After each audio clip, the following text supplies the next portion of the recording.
mainit na balita mula sa Frontline sa umaga. Update sa panahon, habagat, posibleng humina na sabay sa paglayo ng bagyong Neneng. Pero sa susunod na linggo, pwede rin magpaulan pa dahil naman sa isa pang minomonitor na bagyo. Ingat-ingat pa rin po mga kapatid kasunod ng mga pagbaha, banta naman ng sakit, lalo na ng leptospirosis. Ang ilang paalala pa tungkol dyan, alamin. Sa usapang impeachment naman, impeachment trial presiding officer Senator Cheese Escudero, itinangging nanunuyo ng Senator judges para makonvict si VP Sara. Sisihan Gaming! Pagdami ng mga krimen dahil sa mga nagkalat na iligal na baril, isinisi ni DILG Secretary John Vic Remulla sa Robin Padilla Law o yung pagpapababa sa parusa sa illegal possession of firearms. Para sa mas abot kayang bilihin naman ang sitwasyon sa bentahan ng bigas, gulay at prutas sa Kadiwa, ihahatid ni Lala Laila live na live.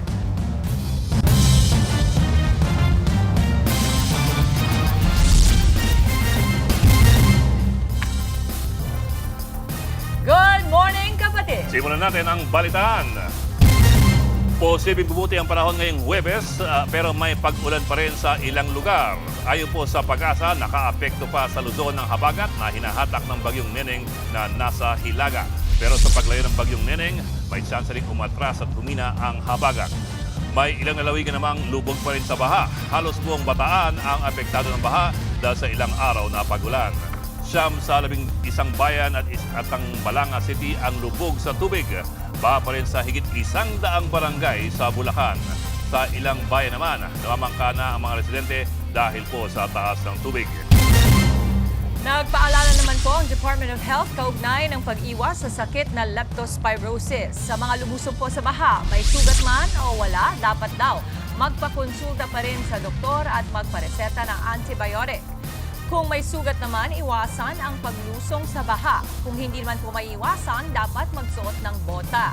Mula po noong January hanggang August 8, nasa 3,400 na ang kaso ng leptospirosis sa ating bansa. Mas mababa raw yan ng 35% kumpara sa higit 5,000 kaso sa parehong panahon noong nakaraang taon. Muling nagsuspende ng face-to-face classes sa ilang lugar bunsod ng masamang panahon, dala ng habagat at bagyong Neneng. Kabilang dyan ang buong Metro Manila at mga probinsya ng Abra, Benguet, Ilocos Norte, Ilocos Sur at La Union. Wala ring face-to-face classes sa Pangasinan, Bataan, Bulacan, Nueva Ecija, Pampanga at Tarlac. Suspendido rin ang face-to-face classes sa Zambales, Batangas, Cavite, Laguna, Rizal at Occidental Mindoro. Nasa alternative work arrangement din po ang mga tanggapan ng gobyerno sa mga nasabing lugar, maliban na lamang po sa mga ahensyang may kinalaman sa health service at disaster response. Samantala kapatid, sa iba pong balita, nililigawan umano ni Presiding Officer Cheese Escudero ang ilang senator judges para bumoto na i-convict sa impeachment trial si Vice President Sara Duterte. Base po sa ilang online article, kinukumbinse umano ni Escudero sina Senators Loren Legarda, Jinggoy Estrada at ang magkapatid na Mark at Camille Villar. Kailangan kasi ng 16 na boto para makonvict si VP Sara alinsunod sa konstitusyon. Itinanggi naman ni impeachment court spokesperson Attorney Reggie Ponggol ang umano'y panliligaw ni Escudero sa senator judges. Sa ngayon po, abala raw ang senador sa pag-aaral sa kaso kaya wala na raw oras si Escudero na manghikayat pa ng senator judges.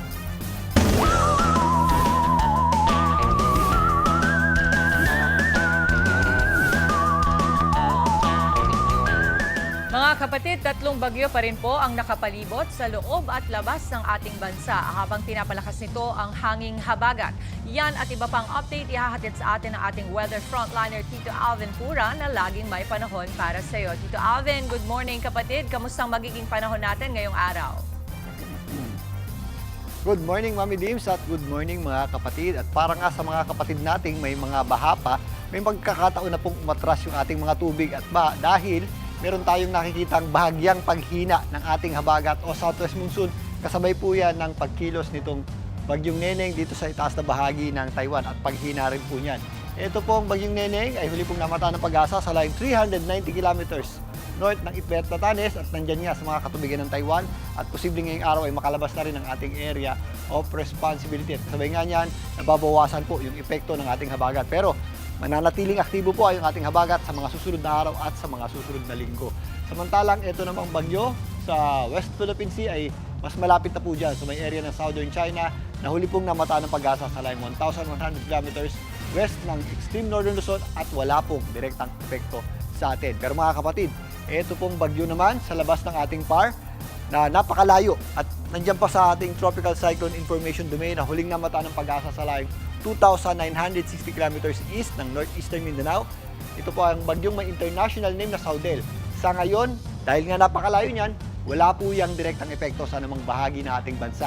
Pero mga kapatid, sa mga susunod na araw, lalong-lalo na susunod na linggo, yan po ay kikilos at didikit dito sa kanto ng ating area of responsibility, pataas dito sa may area ng Southern Japan na kung saan yan naman po ang magpapalakas muli ng ating habagat. Meron tayong bahagyang pahinga ng habagat natin ngayong 2 to 3 days hanggang weekend, pero sa susunod na linggo, babalik muli ang epekto ng habagat at magpapaulin muli sa malaking bahagi ng ating bansa. Pero sa ngayon, nabawasan na po yung ating pag-ulan o significantly nabawasan na po yung ating pag-ulan sa malaking bahagi ng Luzon. Pero meron pa rin po tayong mga posibleng kalat-kalat na pag-ulan at thunderstorms dito po sa ilang bahagi ng mga kabundukan ng Cordillera, kasama dyan ang Cagayan Valley. Maging sa Batanes, meron pa rin tayong mga tsansa ng pag-ulan dyan dahil sa ating habagat. Ang Central Luzon din po, meron tayong mga posibleng kalat-kalat na pag-ulan dyan at mga thunderstorms. Maula pa rin po yung ating panahon pero mas madalas na pong sisikat yung ating araw. Ganun din po ang panahon natin sa malaking bahagi ng Calabarzon at dito po sa area ng Mimaropa. Medyo mas may kataasan lang po yung ating tsansa ng pag-ulan sa mga areas ng Ilocos Region, including La Union at Pangasinan, kasama na po dyan ng Zambales at Batahan dahil pa rin po sa epekto ng habagat. Mostly western section na po ng ating bansa, western section ng Northern Luzon at Central Luzon yung ating concentration ng mga pag-ulan. Pero mga kapatid, ang natitirang bahagi ng Visayas, ang Mindanao, may kainitan pa rin po yung ating panahon. Mag-ingat din po tayo dyan sa mga posibleng epekto ng matitindi at matataas na heat index. At dito nga sa Metro Manila, maula pa rin po yung ating panahon pero mas madalas nang sisikat yung ating araw. May mga thunderstorms pa rin po tayo pero mababawasan na po yung mga areas ng mga pagbaha dahil nga sa bahagyang paghina ng ating habagat at magpapatuloy yan sa mga susunod na araw hanggang sa weekend. Yeah. Magdala pa rin po tayo ng payong o anumang pananggalang sa ulan dahil posible pa rin po yung biglang buhos ng malakas na pang-ulan, lalong-lalo na kapag meron tayong thunderstorms. Bago na po tayo mga kapatid, ang ating araw ay sumikat kaninang sisikat mamayang 5:43 ng umaga at muli po yung lulubog mamaya 6:16 ng gabi. At yan muna ang latest sa ating lagi ng panahon. Muli ako po ang inyong Weather Tito Alvin. Laging may panahon para sa iyo.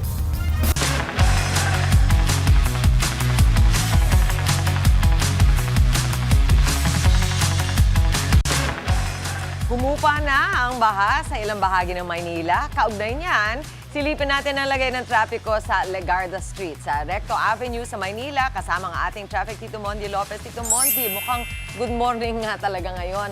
Parang wala na yatang baha dyan kung nasaan ka. Ay, napapasayaw ka naman. Pwede na magsayaw. Yes, Mami Chigi, team commute na nalit ng bangon. Dahil Mami Chigi, akala nila Friday na at holiday ngayon. Naku po mga kapatid, bukas pa po yan. Good morning po sa inyo at Legarda Footbridge kung saan dito tanaw po natin ang kilalang Menjola PSR kung saan hindi lang po ito kilala sa paglalali kundi isa nitong strategic commuter point dahil po paglabas dito ng Legarda marami pong pwedeng sakyan. At kita nyo dito Mami Chigi, basama yung kalsada pero napakaluwag po ng kalsada natin sa oras na ito. Walang traffic, halos walang sasakyan at free-flowing po. Lalo na po dun sa mga galing po ng Rizal. Ito nakita na ilang motor lang o wala pa mga jeep, di ba? Wala po tayo nakikita ng traffic build-up sa oras na ito. Pero maluwag at nakakatalagang hinahinil pa rin po tayo sa pagmamaneho dahil po nga basa yung kalsada. At mag-ingat po sa pagmamaneho lalo na po, gayahin nyo po yung sinakyan kong rider na alalay po sa pagpreno at mabango po yung kapote at helmet na sana all. At ito nga po, yung mga pakubaw gaya po nakita natin jeep na yan, na bus na yan, ito po yung mga jeep na o lugar na dadaanan papunta po sa Bayan Santa Mesa at Aurora Boulevard. At kung pa San Juan po kayo, ayan may mga biyaheng Quiapo, San Juan at Divisoria San Juan na dumadaan din po dito sa Legarda. At kung pa Santa Mesa naman po, Punta o Bacod, may mga jeep pa rin po tayo na namamasada pa ilan-ilan lang po. Pwede rin po kayong bumepapasi. At kung papunta naman kayong Quiapo, ito yung may kumaliwa, Recto Divisoria, ayan, maluwag pa rin po. at marami pa rin naman pong bumabiyahe ngayon. At para po sa mas mga malayong biyahe, dito rin po yung mga bus na dumadaan pa Cainta at Tagaytay. At ito rin po makikita nyo, wala pa po kami nakikitang LRT. Dito pa rin po ilang lakad lang mula rito. Nandiyan na po yung Legarda Station ng LRT 2. Kung pa westbound po kayo, lalo sa mga first timer po na pa LRT, dito po yung westbound pa recto. Eastbound naman po ang sasakyan nyo, Pacubao, Anonas, Katipunan, Marikina at hanggang Antipolo. Mami Chiki, dito rin po madalas dumadaan ng 40,000 to 70,000 na motorista araw-araw, kaya madalas din pong traffic. Dahil nga bukas dahil ngayon po walang pasok, August 20 yung mga estudyante at all levels, pati po yung mga naka-alternative work arrangement po yung mga taga-gobyerno sa NCR, inaasahan po mas maluwag mamayang rush hour 7 a.m. to 9 a.m. at 5 p.m. to 9 p.m. At dito na tayo, dahil maluwag pang traffic, dahil Thursday ngayon, may coding po. Ang dulo ng inyong plaka ay 7 to 8, bawal po kayo. Pero dahil unexpected pa rin po ang mga pag-ulan dito at magbamas mainam po na magbaon kayo ng kapote at payong para hindi po kayo mahirapan sa inyong pagbabiyahe. Yan muna natin live update mula dito sa Recto Legarda Footbridge. Balik sa inyo, Mami Chiki. Ingat! Ang coding ngayon ay 6, 7, 8, no? Dahil Thursday. Maraming salamat sa iyo, Tito Mondi, at mag-ingat ka. Sa iyo pa ulit tayo mamaya dahil maluwang na nga. Sa aming pagbabalik, 2 residente patay sa baha sa Apalit, Pampanga. Sa Mabini, Batangas naman, batang naglalaro lamang patay matapos mahulog at anurin ng tubig sa ilog. At Epi Quezon gaganap bilang bagong anyo ng Eman sa My Best Friend Eman. Yan at iba pa mga balita sa pagbabalik ng Frontline sa Umaga.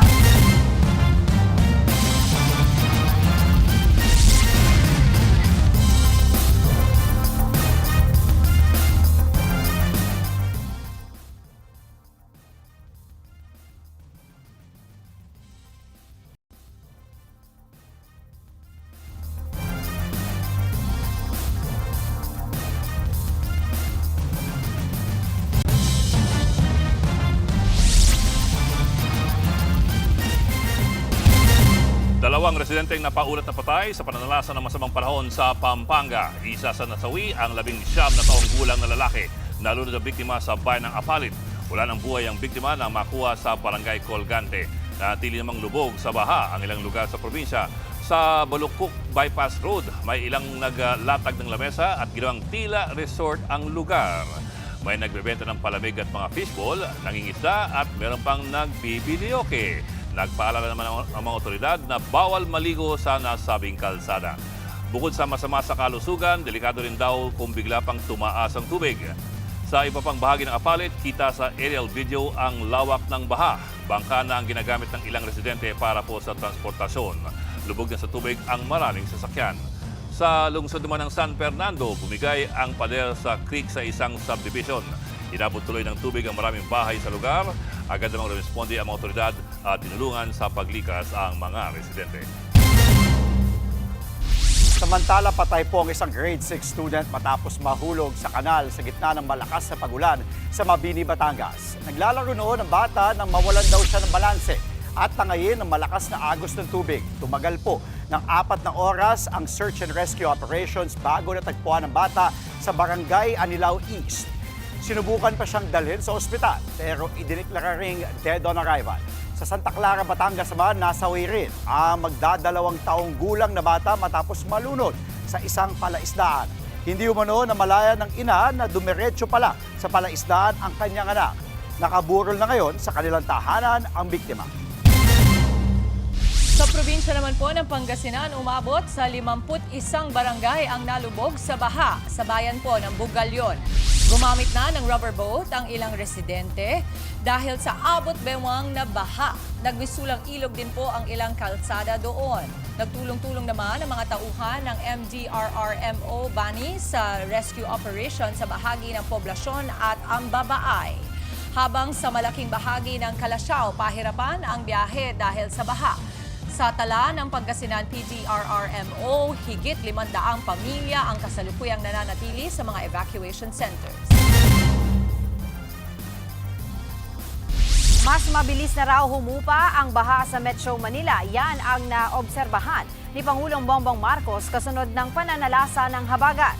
Sa situation briefing, sinabi ng Pangulo na dati inaabot ng 2 hanggang 3 araw bago bumaba ang tubig. Pero ngayon, wala pang 1 araw bago humupa ang baha. Epekto raw ito ng flood mitigation measures ng pamahalaan tulad ng dredging at pagpapalawak ng drainage systems. Bilang pangmatagalang solusyon sa baha, 30 lugar ang tinitignan na posibleng pagtayuan ng underground water storage. Maaari raw itong magamit para mag-imbak ng tubig ulan at maiwasan ang pagbaha sa mga kalsada. Sa ibang balita, tinutulong dahilan ni Interior Secretary John Vic Remulla ang Robin Padilla Law sa pagdami ng mga krimen bunsod ng mga nagkalat na illegal na baril. Ayon naman kay Senator Padilla, may inihay na siyang panukala para mapabigat ang parusa sa mga pabayang gun owners. Nasa frontline ng balitang yan, si Mobile Journal Jazz Paredes. Mismo si Interior Secretary John Vic Remulla ang nagsabing 98% ng mga gun crimes ay nangyari dahil sa pabayang paggamit ng baril. At ang sinisisi ng kalihim ang Republic Act 8294 o kilala rin sa impormal na tawag na Robin Padilla Law. Ayon sa kalihim, dahil sa batas na yan naging maluwag ang pananagutan ng mga mahuhulihan ng loose firearm o mga dilisensyado at iligal na baril. The Robin Padilla Law, which extinguished culpability and made it a bailable offense, has led to a surge of crime precisely because loose firearms is a bailable offense. Panawagan ng kalihim sa Kongreso, gumawa ng batas na magpapanagot sa mga gun owner na pabaya sa kanilang mga baril. Sa kasalukuyang batas kasi, reckless imprudence lang ang maaaring kaharapin ng isang gun owner oras na magamit ng ibang tao ang kanyang baril sa mabigat na krimen. Dapat daw ay pantay ang pananagutan ng gumamit at nagmamay-ari ng armas. I believe that gun owners should be penalized for the non-safe keeping of their guns. Ngayon, again, ulitin ko, ang liability ng owner ng gun ay para ka lang nagpahiram ng kotse at yung umiram ay nakasagasa. Reckless imprudence. Sa tala ng DILG, nasa 2.78 million ang bilang ng mga rehistradong baril sa bansa. 2 milyon dito ay nasa kamay ng mga pribadong individual. Habang nasa 780,000 naman ay ginagamit ng mga alagad ng batas gaya ng AFP, PNP, BJMP, NBI at iba pa. Kaya naman napapanahon na raw na maghigpit ang Pilipinas pagdating sa responsibilidad ng gun owners. So I ask Congress, help us, join us, help us fight criminality, impose the laws which will make a difference. Sa kasalukuyan ay hindi na ang Republic Act 8294 ang umiiral na batas kaugnay sa regulasyon ng mga baril. Naamyendahan na rin ito ng Republic Act No. 10591 o Comprehensive Firearms and Ammunition Regulation Act of 2013. Gayunman, nagpasalamat si Senador Robin Padilla kay Remulla na tinawag niyang kaibigan dahil daw sa pagkumpirma na mayroong Robin Padilla Law. Nagpawalang saysay daw nito ang anyay batas militar na Presidential Decree o PD 1866. May inihain na rin daw na panukala si Padilla para maparusahan ng mga gun owner na magpapabaya sa armas kung ito ay magagamit ng iba sa paggawa ng krimen. Dapat din daw na pag-aralan ang mas mabigat na parusa kung empleyado o opisyal ng gobyerno ang pabayang gun owner. Nagbabalita mula sa Frontline Mobile Journal, Jazz Paredes, News 5.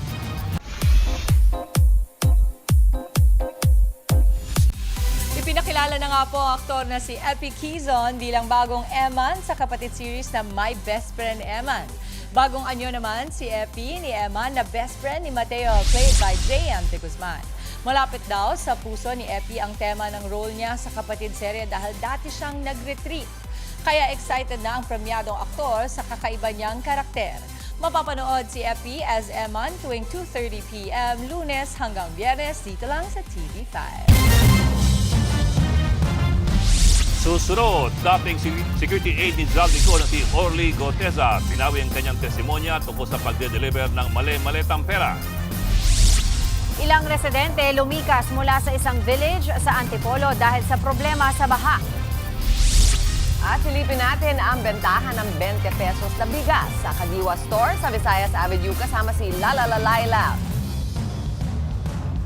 Huwag po kayong alis, magbabalik pa rin ang inyong kasalo sa balitaan at masayang agahan. Ito ang Frontline sa Umaga.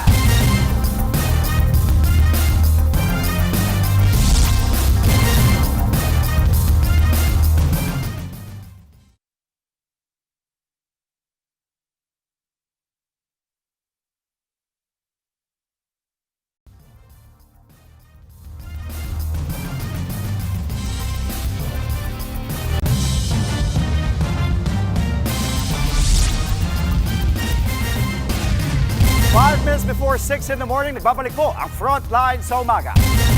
Binawi ng dating security aide ni Zaldico na si Orly Guteza ang kanyang testimonya kaugnay sa pagde-deliver ng mali-maletang pera. Sa bagong sinumpaang salaysay, sinabi ni Guteza na hindi totoong nagalit siya ng pera kay dating Speaker Martin Romualdez. Ayon pa kay Guteza, pinilit daw siya ni Senator Rodante Marcoleta at dating Congressman Mike Defensor na magsalita laban kina Romualdez. May affidavit na raw na nakahanda sina Defensor at Marcoleta nung una silang magkita noong Setyembre noong nakaraang taon. Si Marcoleta umano mismo ang nag-ayos ng affidavit. Sinabihan daw si Guteza na sundan lamang ang nakasulat sa affidavit sa pagharap niya sa Senate Blue Ribbon Committee na pinamumunuan noon ni Marcoleta. Ayaw daw niyang sumunod dahil alam niyang hindi raw totoo ang ilang detalye kabilang na ang paghahatid ng pera kay Romualdez. Pero napilitan daw siya dahil daw sa takot. Pinangakuan din daw siya ng cash at educational scholarship para sa kanyang mga anak. Lubos daw siyang nagsisisi ngayon dahil napagtanto niyang ginamit lamang daw siya. Kabilang ang naunang testimonya ni Guteza sa mga ebidensyang sinusuri ng Ombudsman sa mga kasong kaugnay ng flood control scandal. Hinintay pa ng Ombudsman ang bagong affidavit bago magkomento. Wala pa rin reaksyon sina Marcoleta at si Defensor sa mga paratang ni Guteza. Dumalaw naman si Vice President Sara Duterte sa burol ng grade 10 student na nasawi sa pamamaril sa Zamboanga City. Binisita rin ng bise ang mga nasugatan sa naganap na school shooting. Ipinaabot daw ni VP Sara ang pakikiramay sa mga naapektuhan. Giit niya maraming dapat baguhin para maiwasan ang pamamaril sa loob ng eskwelahan. Kabilang na anya ang psychosocial wellness program na iba pa sa anti-bullying campaign. Bumisita rin si Education Secretary Sonny Angara sa Ateneo de Zamboanga University. Nagpaabot din ng pakikiramay sa nasawi ang kalihim.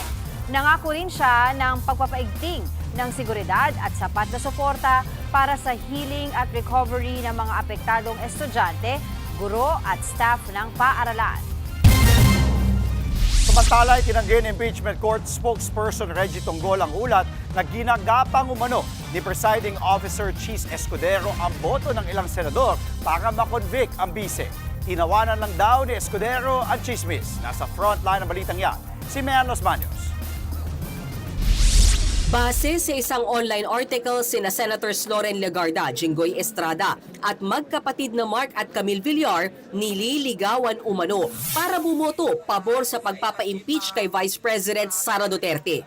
At base sa naturang article, ang nangungumbinsi daw sa kanila ay si Senate Impeachment Court Presiding Officer Cheese Escudero. Natanong tungkol dyan si Attorney Reggie Tonggol, spokesperson ng Impeachment Court. Anya, natawa lang daw dyan si Presiding Officer Escudero. That is totally untrue. Wala pong ganong mga moves on his part. He is busy. Kung may pinagkakaabalahan man daw si Escudero, ito ay ang mga responsibilidad niya bilang presiding officer at hindi ang pamumulitika. Sinubukan naman namin hinga ng komento si Senator Camille Villar. Sen, comment lang sen. Yung may ma'am, yung ugong lang na kinakausap daw kayo, ma'am, para makabuo ng 16 to convict. No comment, ma'am. Samantala, aminado si Attorney Tonggol na nauurong na ang impeachment trial dahil sa sunod-sunod na kanselasyon ng trial dates at sa mahabang presentasyon ng ilang witnesses. Sa 27 witnesses na dapat maipresenta ng prosekusyon sa Article 1, pang-anim pa lang ang nasa witness stand. Pero hindi raw ito dapat ikabahala.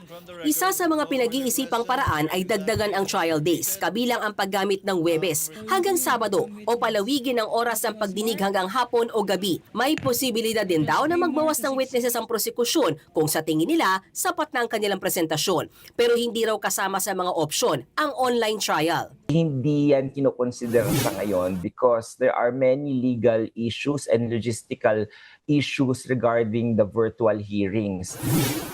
Ito pa, hindi rin daw kinukonsidera ng impeachment court na baguhin ang 16-vote threshold para sa conviction.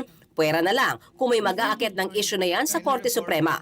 Iminungkahi ng ilang prosecutors na baka panahon ng balikan ng rule, lalo't bumaba ang bilang ng mga senator judge na dumadalo sa trial. Pero ayon kay Tonggol, 16 votes pa rin ang rule na ipinatutupad.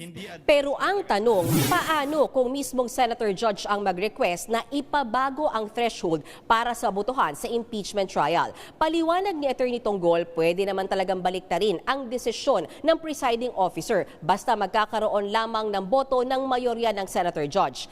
Pero ang hindi malinaw sa impeachment rules ay kung hanggang kailan pwedeng iapila ang naging desisyon ng presiding officer. Dahil inilabas ni Senator Escudero ang ruling na 16 na threshold noon pang July 6 at Agosto na ngayon o mahigit isang buwan na ang nakakaraan. Sa ngayon, pinag-aaralan pa ng impeachment court kung paanong pupunuan ang mga nakanselang araw ng trial. Nagbabalita mula sa Frontline, Mean Los Baños, News 5. Umaasa si Vice President Sara Duterte na mapapabilis ang proseso sa kanyang impeachment trial. Ayon sa Vice, dapat nang malaman ng publiko kung may katotohanan ng mga akusasyon laban sa kanya. Dapat din daw mabilis ang proseso sa impeachment dahil ito ay nakasaad sa konstitusyon. Di naman sang-ayon ng Vice na mas bibilis pa ang impeachment trial kung personal siyang haharap sa paglilitis. Sapat na raw na kinakatawan siya ng kanyang mga abogado. Ang gusto lang sana namin ay mapabilis yung proseso dahil hindi pwedeng tumatagal yung proseso natin na nag-iisip yung mga tao na ano ba, totoo bang may ginawang masama, hindi ba totoo yung mga akusasyon. So dapat mabilis yung proseso kasi nga, di ba, sa ating konstitusyon nandyan yung speedy administration of justice. Nagsialisa na nga po ang ilang residente sa isang executive subdivision sa Antipolo dahil sa ilang dekadang problema sa baha sa kanilang lugar. Ang ilan nilang sa kanila ay ayaw lumikas. Nagpatayo na nga po ng temporary shelter. Nasa frontline ng balitang yan, Gary De Leon. Sa Vermont Park Executive Village, aabot sa 1,000 bahay ang lubog sa tubig. Lagpas tao ang baha sa ilang bahagi. Ang ilan ngang rescuer parang nag-snorkeling lang. Pero merong mga residente na ayaw lumikas. Gaya na lang ng 71 years old na si Celeste Caragay. Sanay na rin kaming magtaas ng aming mga gamit kasi for so many years, ito po ang aming kalbaryo dito sa Vermont Park. Mabilis na tumataas ang tubig pero napakatagal po ng pagbaba. Ang mga gamit sa bahay niya inilagay sa malalaking styrofoam na lumulutang sa tuwing papasukin ng baha ang kanilang bahay. Samantala, meron namang mga residente na nagpatayo ng temporary shelter dahil ayaw nilang manatili sa evacuation center. Ilang dekada nang nakakaranas ng pagbaha ang mga residente sa lugar na ito. Ilang beses na rin silang lumapit sa kanilang LGU at pinangako ang tutulungan sila maibisan ang pagbabaha sa lugar na ito. Pero ang pangako, tila napapako. Sabi ng opisyal ng Homeowners Association, matagal na raw nilang problema ang baha. Nagiging catch basin daw kasi sila ng tubig mula sa Halang Creek. Dagdag pahirap pa sa kanila nung taasan ng kalsada sa Marcos Highway. Karamihan ng mga nakatira dito umaalis na or either binibenta na yung mga property. Kasi nga, kawawa di ba? Nasira yung mga bahay. Kung ibibenta man nila yung property nila, pag nalaman na binaba, hindi rin bibilihin. Ilang beses na raw silang sumulat sa LGU at DPWH para magpasaklolo. Noong nakaraang taon, pina-adapt na nila ang subdivision nila sa LGU para matugunan ang hiling nila sa flood control. Project naman ng ang LGU. Kaya lang yung mga project na yun nasa plano. Hindi namin alam kung kailan mangyayari. Nagbabalita mula sa Frontline, Gary De Leon, News 5.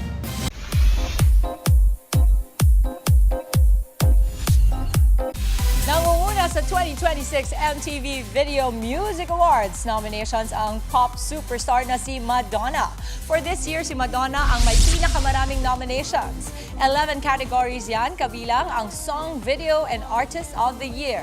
Sumunod sa kanya si Taylor Swift with 9 nominations. Makakalaban niya si Madonna sa Video and Artist of the Year.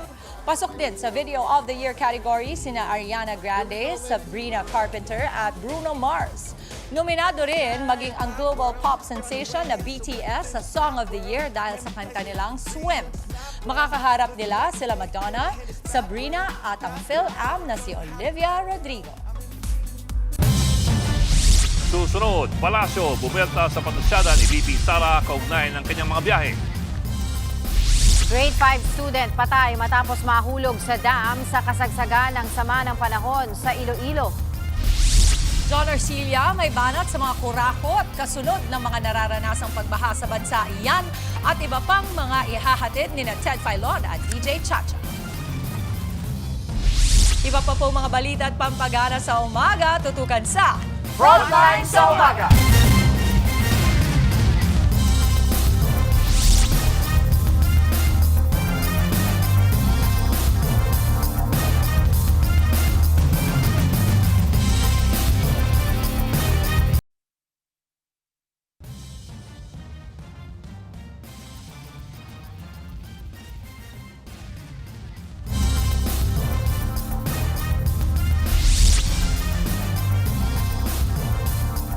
Time check, kapatid. 11 minutes past 6. Nagbabalik po ang Frontline sa Umaga.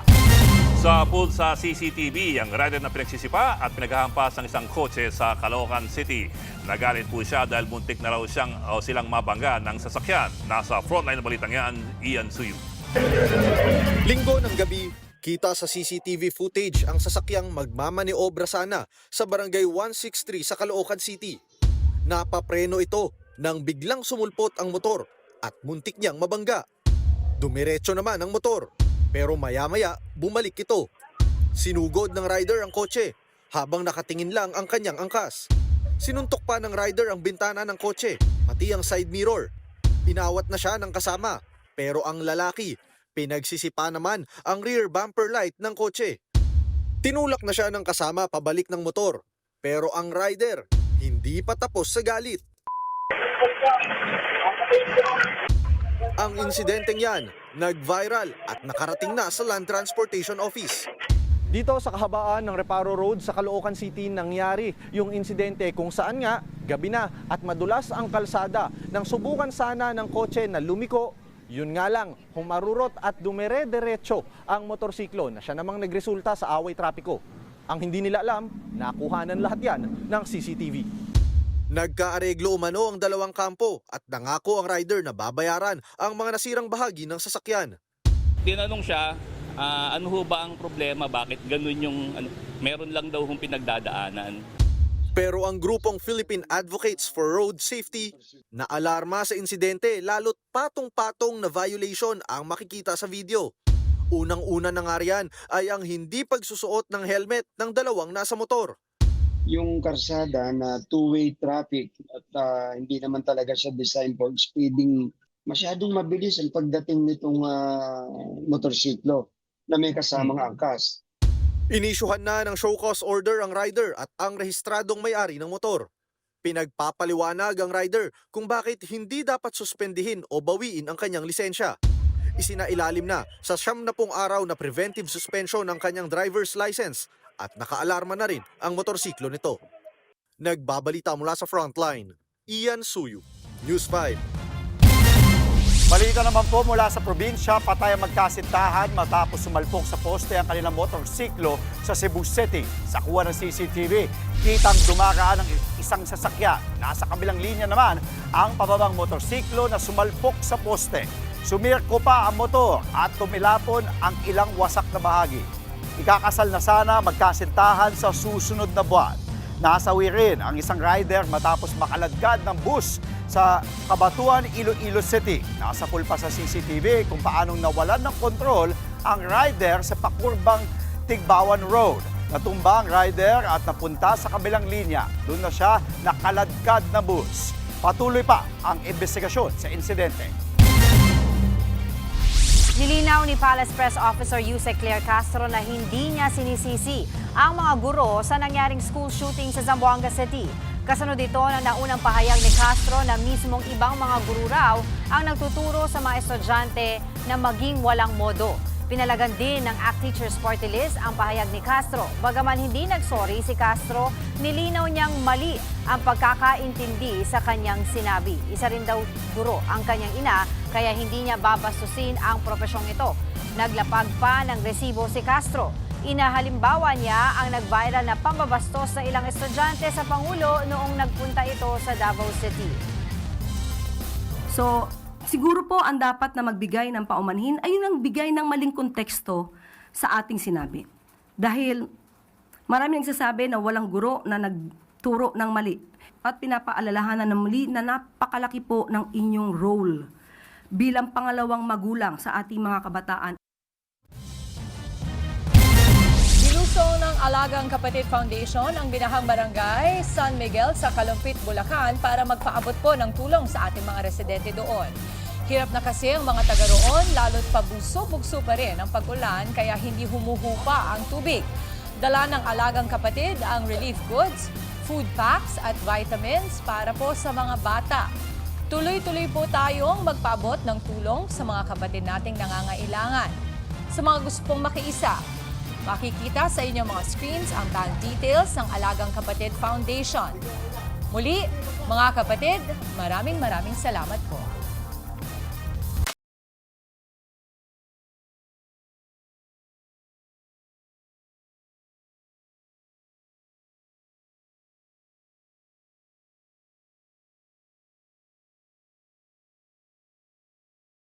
Buhay ng ilan sa ating mga kapatid. Kaya naman, para makatipid, kamustahin natin ang abot kayang agri-products. Ito mula sa Kadiwa Store. Naku, nandun sila Laila. Laila, kamusta ang presyuhan at supply ng mga produkto naman dyan sa Kadiwa? Mami Chiki, talagang hindi ako tumitigil sa paghahanap ng mura. O hindi ba? So karirin natin ito. Speaking of tigil, kakatigil lang na malakas na ulan. Ayan ha, mga 5 minutes din yung malakas na buhos ng ulan dito ha sa BAI o sa DA, Department of Agriculture, Bureau of Animal Industry, kung saan naandito nga yung Kadiwa ng Pangulo. So katatapos lang ng malakas na ulan, mga 5 minuto rin yan. At kapansin-pansin pagdating rin namin dito kanina, mas konti yung tao kesa nung mga nakakaraan na nagpunta tayo dito. Siguro yung iba nating mga kapatid, mamaya pa pupunta dahil nga malakas ang ulan. O eto na, Mami Chiki, walang pagtaas syempre sa presyo ng ating bigas, gano'n na rin, ng gulay. Pero, walang pagtaas sa presyo ng prutas at ng bigas, pero dito, tumaas din ang presyo ng gulay kahit na nasa Kadiwa na tayo. Pero maganda balita naman ito, Mami Chiki, mas mababa pa rin, by 10 to 20 pesos ang per kilo ng gulay dito. So simulan na natin ang ating rundown. Unahin na natin muna yung walang pagbabago para malamig ang ulo ninyo. O hindi ba? Ang lakatan nasa 80 pesos yan per kilo. Prutas muna tayo. 70 to 80 pesos per kilo. Ang saba naman ay 55 pesos per kilo. Ang mangga ay 160 pesos per kilo. 150 pesos per kilo naman ang avocado. Ang melon chance, 90 pesos kada kilo yan. Piliin nyo yung mabango para siguradong matamis, di ba? Ang dalandan, 120 pesos yan kada kilo na kinakanta rin kapag may birthday. Dalan, happy birthday to you. Ganon, o, di ba? Ang gulay, nako, eto na, pinasasaya ko lang kayo kasi eto na yung medyo nakakalungkot na part. Mataas nga, di ba? Sinabi ko sa inyo, by 10 to 20 pesos per kilo. Pero kumpara nyo sa palengke, mas mababa pa rin etong presyuhan dito sa Kadiwa. Kaya kung malapit kayo dito, gumora kayo sa mga nearest na Kadiwa stores ninyo. Ang ampalaya ay nasa 100 to 165 pesos per kilo. Ang talong naman ay 100 pesos hanggang 180 pesos kada kilo. Ang okra naman ay, sandali ha, meron kasing humuhuning ibon dito. Ang okra ay 100 to 150 pesos. At yung tatlong yon na nabanggit natin, yung ampalaya, talong at okra, yun lang naman ang mga gulay na pasaway dito. Pero yung mga susunod nating babanggitin, wala namang pagtataas sa presyo. Ang sibuyas sa 80 pesos yan per kilo, ang carrots 85 pesos per kilo, kamatis 90 pesos per kilo at ang bawang 135 pesos kada kilo yan at ang patatas ay nasa 150 pesos kada kilo. Kausapin natin si Sir, ayan, good morning Sir Rodel, ayan Buyaban. Ayan, kamusta naman sir? Dito tayo sa gulay mo. Punta tayo dito sa gulayan niya. Kamusta naman ang bentahan ng gulay? Bakit po mataas ang presyo ng gulay ngayon? Unang-unang naka-apekto sa presyo ng gulay natin kasi yung mga gulay natin ngayon ay karamihan ay lubog. Baha din. Baha. Pati sa uplands, bumabaha. Ang upland naman, may tumaas sa upland pero minimal po ang tumaas sa upland kasi ang Sige, sir, ako transport. na lang po hawak. Pero yung lowland kasi nag-i-stay ang tubig. Ayun. So, mas apektado pala ang mga lowland vegetables kesa sa mga upland. Opo. Ayun. So, magkano po ang itinaas mula sa dati nating presyuhan? Yun nga po, yung ampalaya natin, medyo masakit dahil nasa 65 po ang itinaas. From 100 to 65. Okay. Ayun naman pala. Okay. Pero sir, etong talong at okra, ano naman ang dahilan ng pagtaas? Lowland rin kasi siya. Opo. ganun ba? Babad din siya sa tubig. Sana hindi tumagal yung ulan kasi pagka sa experience namin 3 to 5 days na babad ang gulay ay mamamatay po siya. Ayun. Okay. O sige sir. Pero sana makarami pa rin kayo ng benta. Maubos ang inyong mga paninda ngayong araw. Sana po. O, di ba? Hanggang mamaya pa naman kayo dito, di ba? Ayan. Alas 2 nandito kami. Hanggang Pwede pa kami mag-extend hanggang alas 4 kasi alas 2 nag-uumpisa kami magligpit. Pero kung may dumarating na mga late, inaano pa rin namin. Ine-entertain nyo pa rin. Opo. Paano nyo ine-entertain, sir? Sinasayawan nyo? Ay, iba pala. Iba. Sorry. Mali pala yan. Okay. Maraming salamat, sir. Salamat. Roel Buyaba ng ating cashier dito ng gulay sa Kadiwa ng Pangulo. Maraming salamat. Mami Chiki, yan muna ang pinakahuli dito. Antayin natin. Sana mas dumami pa yung mga kukuha ng bigas. Yun nga lang kasi nga dahil ulan o baka naman dahil binaha na rin yung kanilang lugar, hindi sila makarating. Hanggang mamaya pa naman sila dito. Balik sa inyo sa studio. Tamang-tama yan. Bagong bukas, 6 a.m. to 2 p.m. dyan sa Visayas Avenue. Naku, Laila, kung ako sa'yo, mamakyaw ka na ng carrots dahil less than 100 pesos dyan, nasa 85 pesos. Sobrang mura at saka hindi naman niya mabubulok ng matagalan, di ba? Maraming salamat sa'yo, Laila. Sinaksak ng isang construction worker ang kanyang kaibigan sa Quezon City. Nahuli raw kasi na suspect ang biktima na tinetext ang natitipuan niyang babae. Para sa Morning Ronda, live si Kapitana Carol de Asa. Kapitana, ano bang nangyari dyan? May kasamang pagseselos ba yun? Yes, Andre! Dahil sa selos, construction worker na naksak ng isang barker ng jeep na kanyang kaibigan. Nangyari nga ito Agosto 19, dakong alas 8 ng gabi sa Barangay Commonwealth, Quezon City. Ayon sa investigasyon ng ating mga kapulisan, Andre, itong biktima at ang suspect ay iisa lamang ang kanilang tinitirahang bahay. Nung nalaman itong suspect na tinetext pala nitong ating biktima ang kanyang kursanadang babae, ito ay nagalit at kanya itong pinalayas. Pero, Andre, hindi na kontento itong ating suspect. Kanyang pinuntahan itong biktima kung saan lugar ito nagtatrabaho o nagbabarker ang biktima. Kaya itong nilapitan at sinabihan na kakausapin lamang. Pumayag at sumama naman itong biktima sa ating suspect. Dinala naman ang ating suspect sa isang madilim na daan itong ating biktima. At pagdating nga doon, Andre, walang ano-ano ay inundayan niya ng saksak itong ating biktima. Nalagtamo naman ng saksak sa kaniwang braso. Agad naman na nakatakas at nakatakbo itong biktima mula sa suspect at agad itong nagtungo sa Police Station 6 Batasan Hills, Quezon City upang i-report ang pangyayari. Agad nagresponde ang ating kapulisan ng Batasan Hills, Quezon City at kanilang naaresto itong suspect sa Barangay Fairview, Quezon City. Arestado itong suspect na kinilalang si alias Denmark, 39 anyos, construction worker at ito ay residente ng Barangay Fairview, Quezon City. Na-recover mula sa ating suspect, Andre,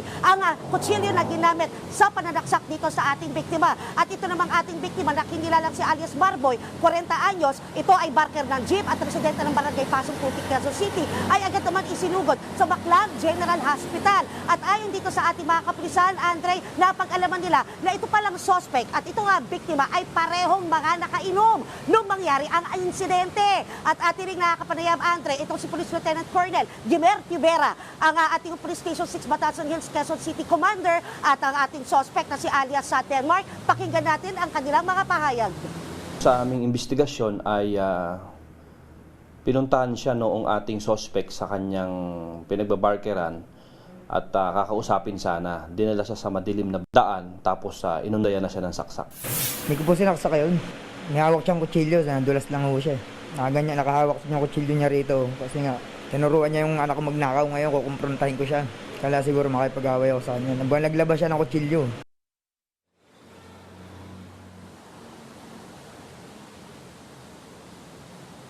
At ayan nga, Andre. At sa ngayon ay nakaharap sa kasong paglabag, sa kasong frustrated murder ang suspect. At yan ang ating morning ronda. Ako si Kapitana Carol, balik sa inyo dyan sa studio. Maraming salamat live mula sa Quezon City, Carol De Asa. Bago naman ang tumitinding mga eksena sa My Best Friend Eman, quick break muna dahil nakichikahan ang ating baby girl na si Maui sa ating kapatid star na sina Shaina at JM. Ang masayang bonding na yan, silipin natin. Mga kapatid, syempre kasama natin ang mga bida ng show ng My Best Friend Eman dito sa Kapatid Network sa TV5. Hi, JM! Hello, kamusta? Hi, Shaina! Hi! Hello mga kapatid. Dito tayo sa trade launch event ng TV5. How was it? How was it getting on stage? Well, it's always nice to be able to say hello personally sa ating mga advertisers, sa ating mga kapatid na kagaya nga nung sa amin, sa case namin, when we first promoted, hindi naman namin alam na aabot kami sa book 2. And so, it's really nice to be able to say hi to them ulit. Pero this time around, book 2 naman ang aming pinopromote. Yeah, such a beautiful surprise. No? Okay, JM, sisimulan ko na ha. Meron lang tayong patrivia. Lalo na sa mga fans, of course, ng My Best Friend Eman and Shaina and JM. Ang galarin natin ang sino ang mas game. Okay, so ang una, sino ang mas laging late sa set?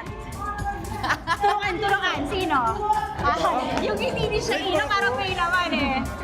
Hindi, ako. Ikaw, okay. Accountable siya, self-aware.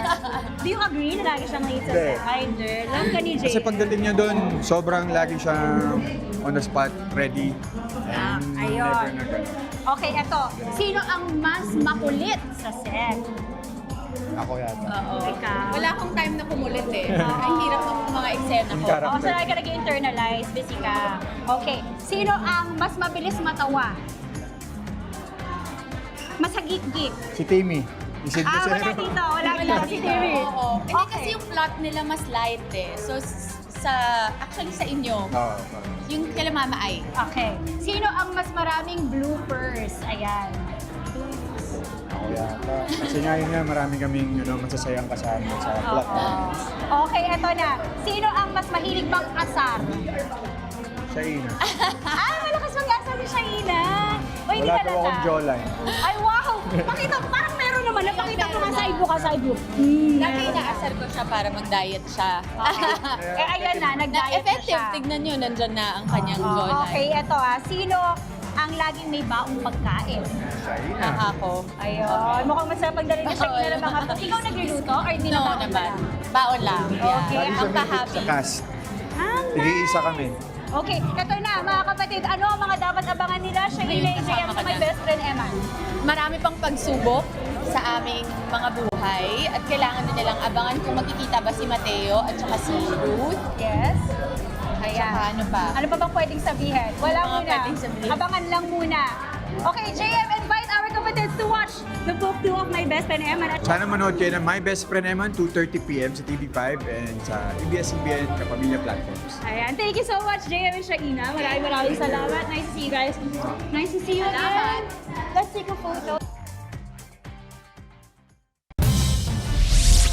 Yung mga shows natin ngayon, Bok, My Best Friend Eman, tapos may bagong Eman. Dati kasi yung si Eraserheads natin. Si Ellie Buendia. Kumbaga parang iba-iba yung nagiging character kasi nung Emma. And then ngayon si Epi Quezon na. Abangan so natin. exciting. Napakahusay na actor. Bok, 2:30 p.m. yun.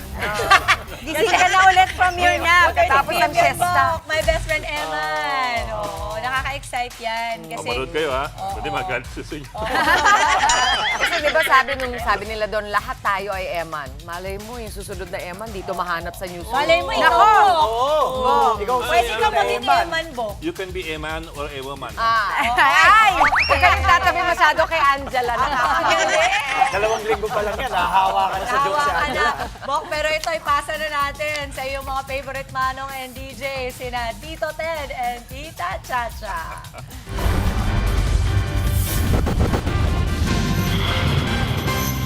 Lipunan ng mga pinakamalalaki at pinaka-importanteng balitang dapat niyong mapakinggan. Siya po si Ginang Chacha. At kasama naman po natin ngayong umaga. Magandang umaga sa iyo, Ginoong Ted Filon. Mga kapatid, unang-una po sa ating tampok na balita today, Agosto 20, 2026. Happy birthday, Ma'am Sienna Olaso. Binawi po ng dating security aide ni Zaldi Co na si Orly Gutesa ang kanyang naunang testimonya kaugnay pa rin po ng maletang delivery po ng pera. Sa kanyang bagong sinumpaang salaysay, sinabi po ni Gutesa na siya daw po'y pinilit lamang umano ni Senador Rodante Marcoleta at dating Congressman Mike Defensor na magbigay ng testimonya laban kay Romualdez. Ito raw po'y kapalit ng pera at scholarship para po sa kanyang mga anak. Dagdag pa ni Gutesa, noong pong September 24, 2025, siya umano'y dinala sa isang Japanese restaurant malapit sa Senado at doon daw niya nakita si Defensor at ang manugang nitong isang alias Mark. May inihanda raw pong affidavit si Mark para kay Gutesa. Ang problema ayon kay Gutesa, may mga nakasulat doon na hindi niya personal na nakita kabilang ang umano'y paghahatid niya ng mali-maletang pera kay Romualdez. Nang dumating daw sa resto si Senador Marcoleta, sinabi raw niya na babasahin muna ang affidavit ni Mark. Pero ayon kay Gutesa, hindi lamang ito binasa ni Marcoleta dahil siya mismo raw ang nag-ayos ng ilang bahagi ng naturang affidavit. Sa kwento po ni Gutesa, ayaw daw niyang sumunod dahil alam niyang hindi totoo ang ilang mga detalye. Pero siya daw po'y napilitan dahil sa takot at dahil sa pangakong cash at educational assistance para sa kanyang mga anak. Matapos po ang hearing, sinabi ni Gutesa na hindi na siya muling nakatanggap ng mensahe mula kina Marcoleta at Defensor. Doon daw niya napagtantong ginamit lamang siya. Ngayon po'y binabawi ni Gutesa ang kanyang naunang pahayag at sinabing lubos siyang nagsisisi. Ang nauna niyang testimonya ay kabilang sa mga ebidensyang sinusuri ng ombudsman sa mga kasong may kaugnayan pa rin sa flood control scandal. Hanggang ngayon po'y wala pa rin reaksyon sina Senador Marcoleta at dating Congressman Defensor sa mga bagong pahayag na ito ni Orly Gutesa. Samantala, may nanliligaw daw sa ilang senador para bumaliktad at ma-convict daw sa impeachment trial si Vice President Sara Duterte.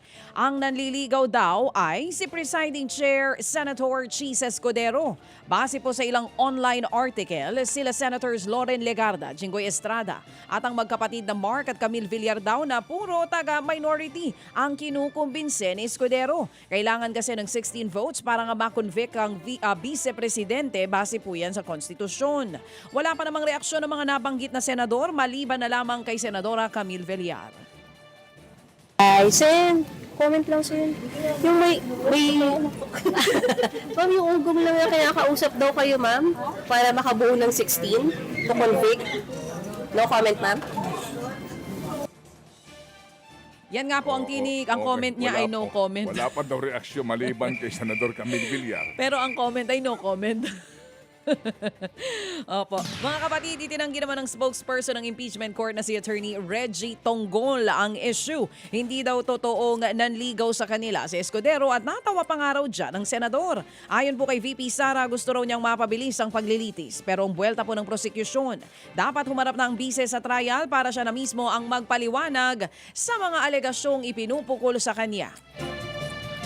Alas 6:35 ang ating tamang oras ngayon. FM. Bumuelta ho naman ang palasyo sa patutsada ni VP Sara kaugnay pa rin po ng kanyang biyahe. Ito nga po'y kasunod ng pag-alma ng bise sa pagsasapubliko ng Malacanang sa detalye ng kanyang trip sa abroad. Partikular po ang kanyang nakaselang biyahe papunta ho ng Japan.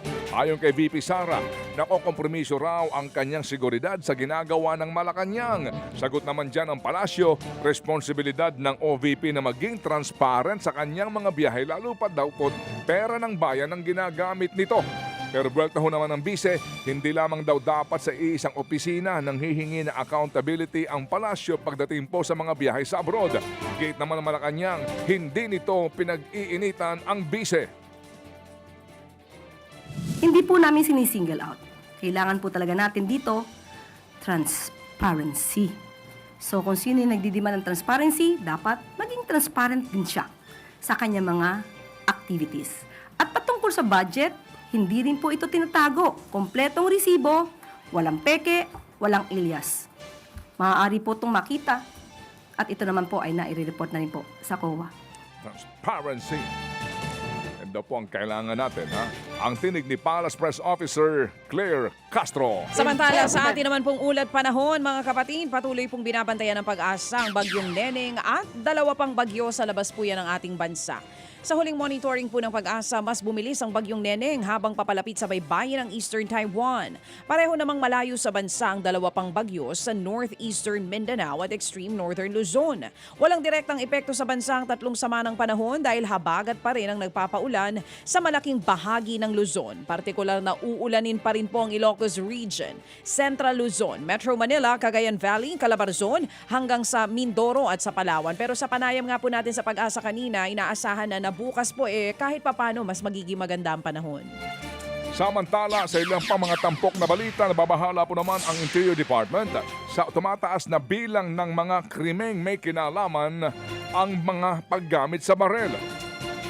Ayon po kay DILG Secretary John Vic Remulla, 98% daw ng mga krimeng may kinalaman sa baril ay dahil sa loose firearms o illegal na mga armas. Noong kasi ang pagbibitbit po ng loose firearms ay non-bailable offense o walang piyansa. Pero nang maisapatas daw ang Republic Act No. 8294 ay maaari na pong magpiyansa ang mga maharap sa illegal possession of firearms.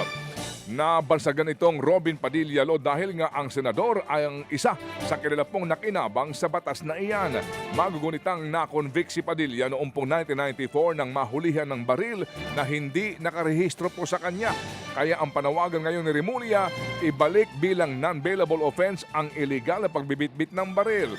Dapat din daw pong merong mas mabigat na parusa kapag nagamit ang baril sa krimen. I believe that gun owners should be penalized for the non-safe keeping of their guns. Ngayon, again, ulitin ko, ang liability ng owner ng gun ay para ka lang nagpahiram ng kotse at yung umiram ay nakasagasa. Reckless imprudence.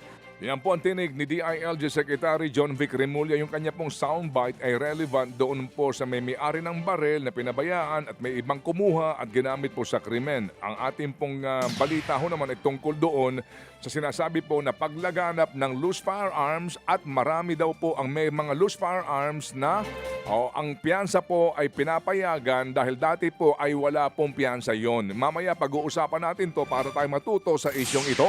Samantala, umaasa naman po si Senate Committee on Environment, Natural Resources and Climate Chairman Raffy Tulfo na maipapasa na po sa third and final reading sa Senado ang National Land Use Act bago po matapos ang taong 2026. Layon nga nung panukalang batas na magkaroon ng malinaw at maayos na pulisiya sa tamang paggamit ng lupa sa bansa.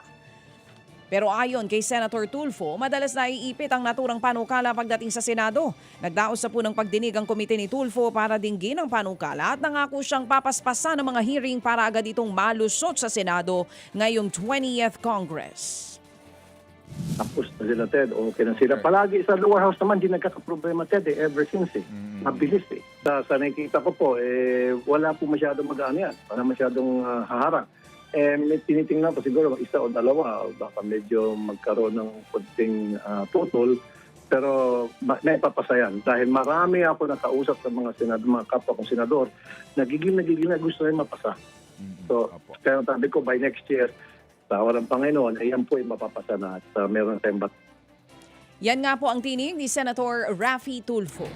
Pinag-aaralan po naman daw ng Senado ang posibleng pagsasabatas ng panukala para iban naman ang mga menor de edad sa paggamit sa social media. Ayon kay Senador Raffy Tulfo, pag-aaralan po ng Senado kung hanggang sa anong edad ang dapat limitahan ng access sa social media. Nababahanan rin daw po kasi sila sa kaliwat ka na nga pong kaso ng mga karahasan na sangkot ang mga kabataan at pinaniniwalaan po na impluensyahan ng mga napapanood at nababasa online. We're going towards that direction na merong certain age pag-aralan kung ano yung mga batang pwede lamang maka-access sa social media at mga kabataan na hindi pwede. Kasi nga talaga yung social media, marami mga fake news, marami mga makikita dyan ng mga kabataan natin na sila ay naguguyo, nainganyo, nauto, nagagawa yung mga bagay na hindi dapat gagawin. Ang tinig ni Senador Raffy Tulfo. FM. Good morning mga chokaran! Kahapon po ang ating winner ha na tax na TNBS driver ay Yan. 10,000 pesos. Woohoo! Salamat, Happy Anonymous! 10,000 piso. Thank you very much, Bossing. Ha? Sa kanya po nanggaling yung 6,000 para po, 7,000 pesos. Para po sa ating pong winner kahapon, ang 1,000 Happy Man, Happy K, Happy Daddy, and 7,000 from Happy Anonymous. Thank you. 10,000 pesos. Sa mo pupulutin yon. Kahit buong araw ang iyong magmamasada. Okay? May mga humihingi pa rin po ng ating second edition ng Second ating wave. pabida para po sa ating pong pabida sa True FM. Yan na. So, mamaya po, maghahanap pa rin po kami ng bibida sa True FM. Mamaya po ang detalye kung paano ho kayo makakalahok dahil nga, well, kami po'y nagbibigay po ng pagsaludo sa lahat ng mga ama, mga ina na nagpapagal para po sa kanilang mga pinag-aaral na anak. Mabuhay. Mabuhay. Mga kapatid, importante po, lagi po din tayong tumatamasa Buhay na buhay. sa biyaya ng buhay. Huwag sayangin sa mga namamasada ha. Dapat lagi kang kondisyon at hindi papalya at sasabihan ng excuse me, bigo ka na naman ba? Sandali lang ha. Ito ang para sa'yo, Bagsik to. Bravo Food Supplement for Men. Di ba nga masarap ang buhay? Itodo ang arangkada na walang palya. Bravo! Bravo Food Supplement for Men ang bagsik mo. Brum, brum. Mapapa. Bravo! Ka talaga! Bigyan ng Bravo yan. Bravo mabibili sa Mercury Drug, sa Watson, 7-Eleven and other leading drugstores. Pero mahalagang paalala, ang Bravo hindi gamot at di dapat gamitin panggamot sa anumang uri ng sakit. Pangalan nito? Si Ate Badet. Halika Badet. dito, Ate Badet. Bigyan ng Bravo Halika yan. dito, mag-hello ka para makita ka ng mga anak mo. Ilang... Di ba? Wow, mukhang nasobrahan ng biyaya. Mga kapatid, ilang pang mga tampok na balita, susunod na! True FM. Everyday panalo sa Cebuana Luwal Year. Araw-araw goods ka. Ang galing ng Pinoy, rinig sa buong mundo. May tapang na hindi sumusuko. May angking diskarte para magtagumpay. At higit sa lahat, may pusong handang lumaban para sa iba. Yan ang bangis ng Leon. Gerald Anderson, Easy Mill, Mark Mugen, Emil, and Vince of DBTK. Leon Extra Strong Beer. Ilabas mo ang bangis ng Pinoy. Drink responsibly. Leon Extra Strong Beer. 100 pesos lang kada litro. Kaya sulit ang bawat tagay. Yan ang bangis ng tagumpay. Kahapon, nakamove on ako sa sakit. Pero bakit ngayon, pumabalik? Sabay-sabay pa kaya mas malala. Binat na yan pag may lagnat, sakit ng ulo at katawan. Sa binat at sabay-sabay na sakit. Mas bilis banat sa apat. Faster versus paracetamol in as fast as 30 minutes. Unilab quality yan. Paracetamol caffeine is the generic name of Retinol Forte. If symptoms persist, consult your doctor. Pwede kang magwagi ng worth 10,000 pesos Isitan gift card sa Isitan Shop and Win Part 2 mula sa Isitan Supermarket, Carriedo, Cubao, Recto at Santa Mesa. Kaya tara at mag-grocery na ulit sa Isitan Supermarket. Shop at Isitan! See Mechanics banners for details. This promo runs from July 1 to September 30, 2026. For DTI per trade permit number FTEB 257911 series of 2026. Tayo na sa EO.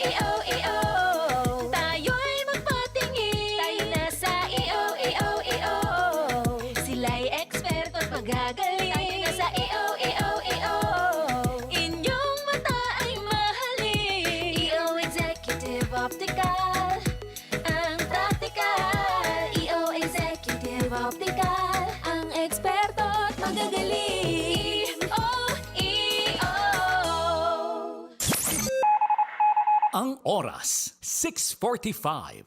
Ang oras sa True FM ay hatid sa inyo ng Bet88, your ultimate playground. It's time to fiesta with Bet88. Come dance with me. Experience award-winning Bet88. Secure and fast gameplays with 24/7 customer support. It's always a party at Bet88. Bet88, your ultimate playground. Gambling for 21 years old and above only. Gambling can be addictive. Know when to stop. For National Problem Gambling Helpline, dial 02-824-9568. For more details, email responsiblegaming@pagcor.ph. Sign up at bet88.ph and get daily bonuses. Bet88, your ultimate playground. True FM. Ngayon,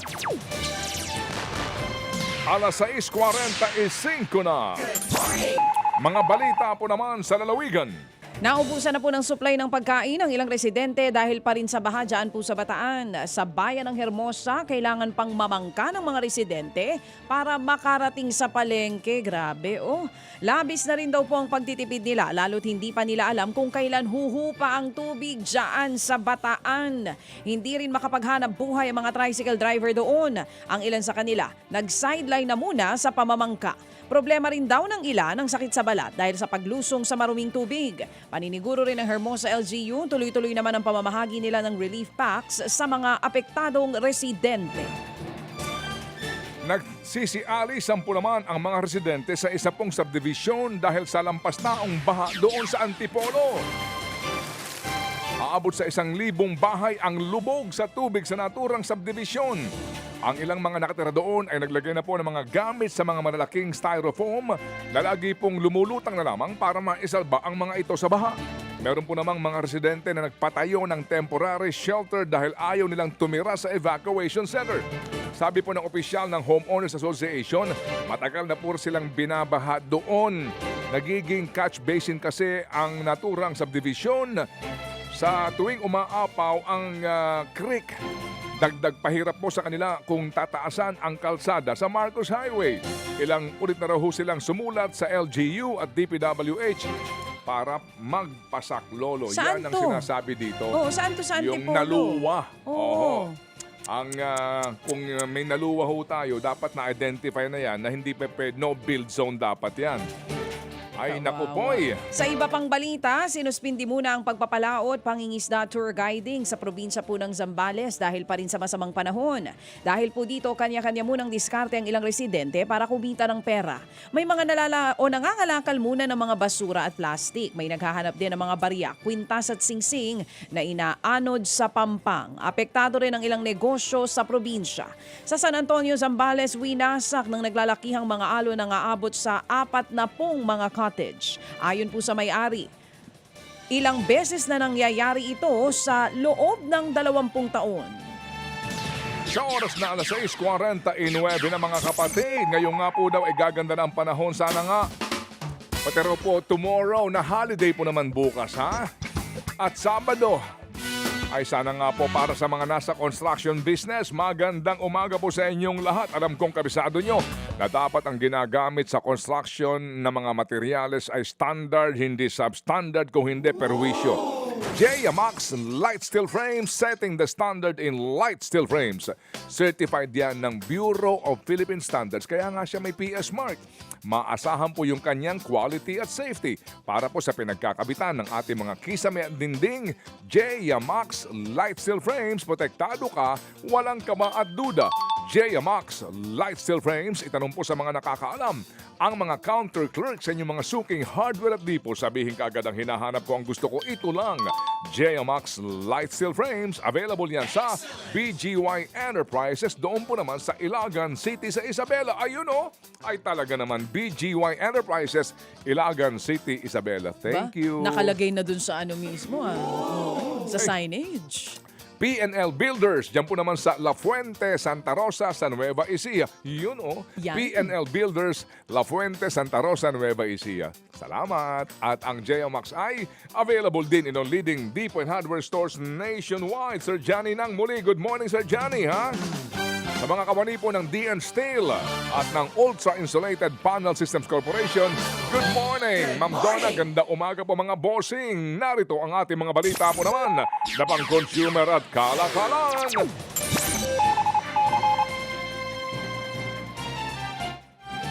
Pinalawig po ng Energy Regulatory Commission ang suspensyon ng pangongolekta ng Green Energy Auction Allowance o GEA-all ng 4 na buwan.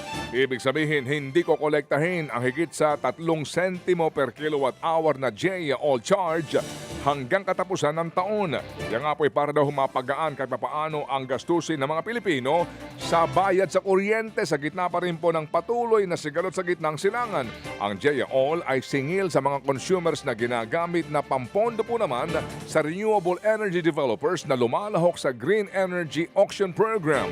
At ayon sa ERC, meron pa ho namang higit na 556 na milyong pisong balanse ang GEA-all Fund. Samantala, muling idiniin ng Department of Labor and Employment na walang liability ang mga empleyadong ayaw pumasok dahil po sa peligro sa gitna po yan ng masamang panahon. Ang gitnang dole po pwedeng tumanggi ang mga empleyadong pumasok kung masyadong peligroso ang biyahe. Pero pagdating ng sweldo, epektido rito ang no work, no pay. Ibig sabihin, kung hindi nakapasok ang empleyado o nagawa ang trabaho sa araw na pinili niyang hindi pumasok dahil nga sa masamang panahon, ay maaring hindi siya bayaran ng regular na sahod ng kumpanya para sa araw na yun. Yun lang. Maliban na lang kung mayroon ng polisiya o collective bargaining agreement na nagsasabing dapat siyang mabayaran o payagan siyang gumamit ng leave credit. So, dapat nga kasi... Alam mo, Ginang... Dapat din na lang nag-comment ng ganun. Kasi mo, paano yung mga kakain? Paano kami kakain kung no work, no pay? Sandali lang muna, Ginang Chacha. Ay, Ginoong Ted, ano yun? Meron na akong tanong. Ano?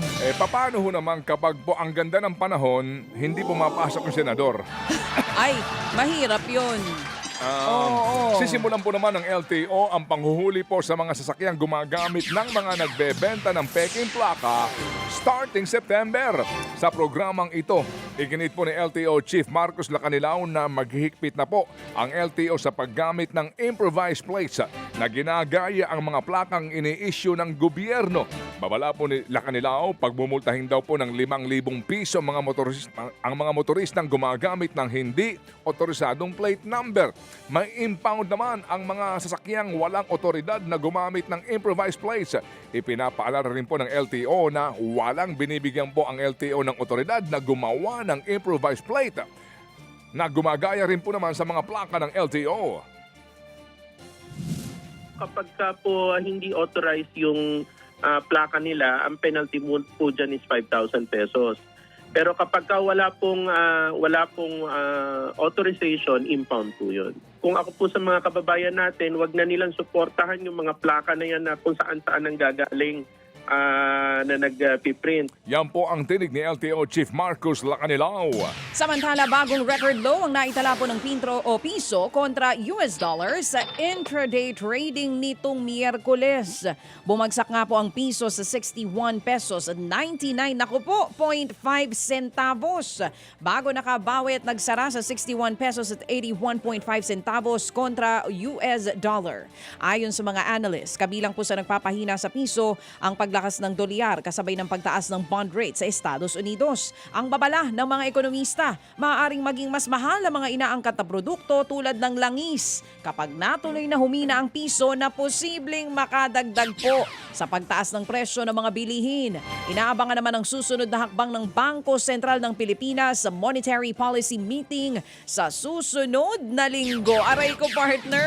Mga kapatid, balita po naman sa ibayong dagat, ibigay mo na! Ipinagutos po ni US President Donald Trump na itigil ang anumang pakikipag-usap o kaya'y negosasyon sa panigpuyan ng Iran. Sinabi yan ni Trump matapos madismaya sa kawalan ng kagustuhan ng Tehran na magkaroon ng pulong sa kanyang kinatawan para sa tuluyang pagwawakas ng gera sa gitnang silangan. Nagugat yan matapos ang hindi pa rin masunod na kondisyon ng Iranian government, kabilang na ang pagbabayad ng danyos ng Estados Unidos sa mga napinsala nito kontra Iran. Kabilang po sa kinatawan ng Amerika sa peace deal sina US Vice President J.D. Vance, Special Envoy Steve Witkoff at ang kanyang son-in-law na si Jared Kushner. Una nang itinanggi ng Iran na nakikipag-ugnayan ito sa peace panel ng Amerika. Siyam ang kumpirmadong patay matapos nga po namang ang panibagong serye ng pag-atake ng Israeli forces doon sa Gaza Strip. At ayon sa report, pawang mga sibilyan ang namatay sa pag-atake na ikinasa noong pong Miyerkules doon sa Gaza City. Nangyari pong airstrike 2 araw matapos bigong makausad ang usaping pangkapayapaan sa pagitan po ng Israel at ng Gaza Strip na pinangunahan po naman ni US Envoy Jared Kushner.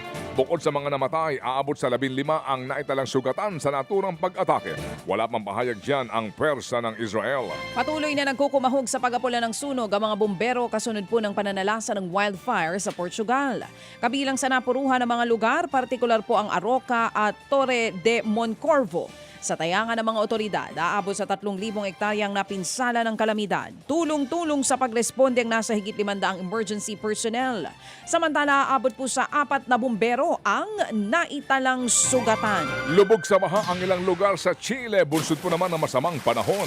At ayon sa Chilean government, kabilang po sa pinakaapektado ng kalamidad ang bayan ng Antofagasta. Dahil diyan, agad inilikas po ang mga residente nakatira sa mga binahang lugar.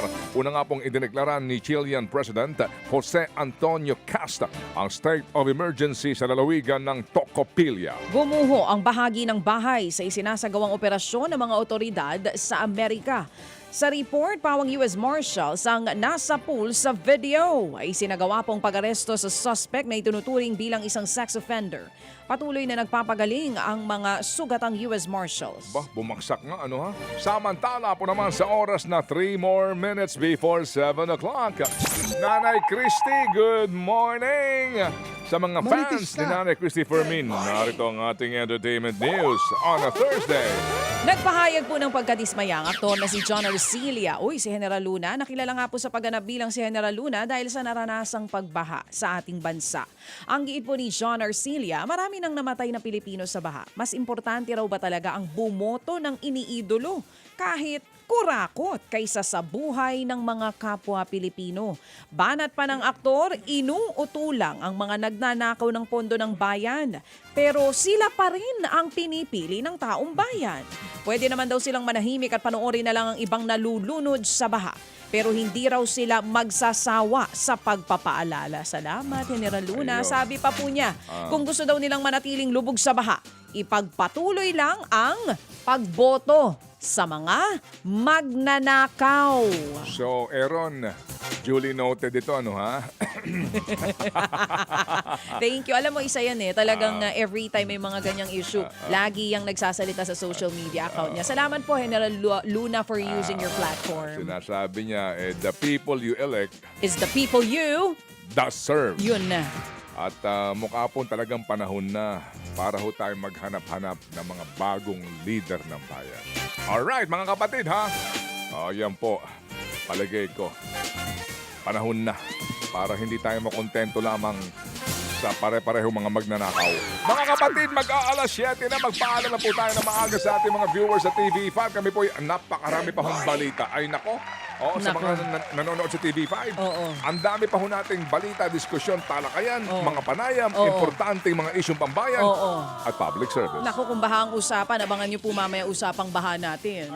Abangan nyo, sinasabi ko sa inyo. Sa mga taga-Bulacan, good morning. Naku, kaabang-abang. Pero sa oras nga po na eksakto alas 7 ng umaga, bago tayo magpaalam dito po sa mga nasa TV5, ang oras muna hatid po yan sa ating lahat ng Ulta Bio, ang postbiotic immunity food supplement with Lactococcus lactostrain plasma na galing sa Japan. Panlaban po yan sa puyat, sa pagod at sa stress. Mabibili po yan sa TikTok, sa Shopee, sa Lazada at sa kanilang website www.ultabio.shop. Pwede rin po sa 093103328871 at mabibili rin ang Ulta Bio Trial Pack sa lahat ng Mercury drugstores nationwide. And once again, bago tayo magpaalam dito sa TV5, binabati po namin ang maligayang kaarawan si Ma'am Shena Olaso. Ma'am Shena, happy birthday! We'll see you very, very soon. At sa mga kapatid po natin dito sa Frontline sa umaga, mamimigay po ulit kami ng 2,000 piso or more sa mga maswerteng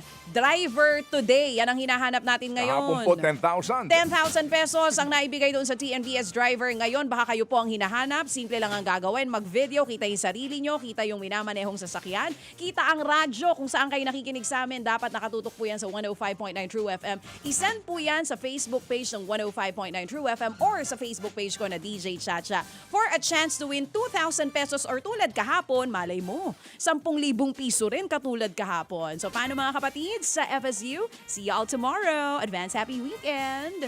Thank you.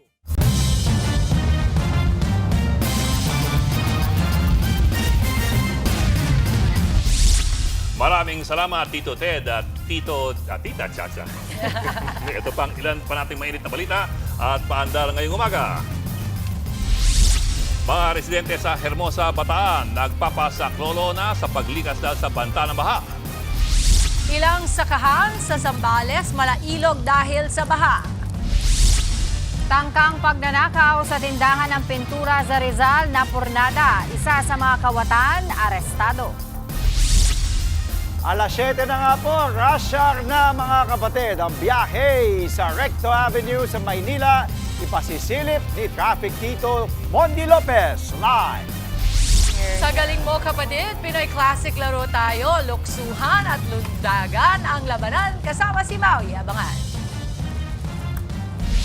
Para sa iba pang update at pampagana, tutok lamang sa Frontline sa Umaga!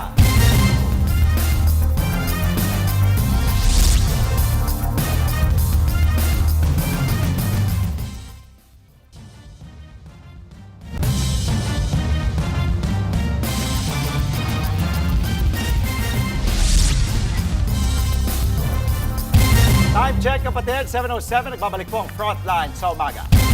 Nagpapasaklolo na ang ilang residente sa Bataan matapos ma-stranded ang kanilang mga kamag-anak sa mga binahang barangay.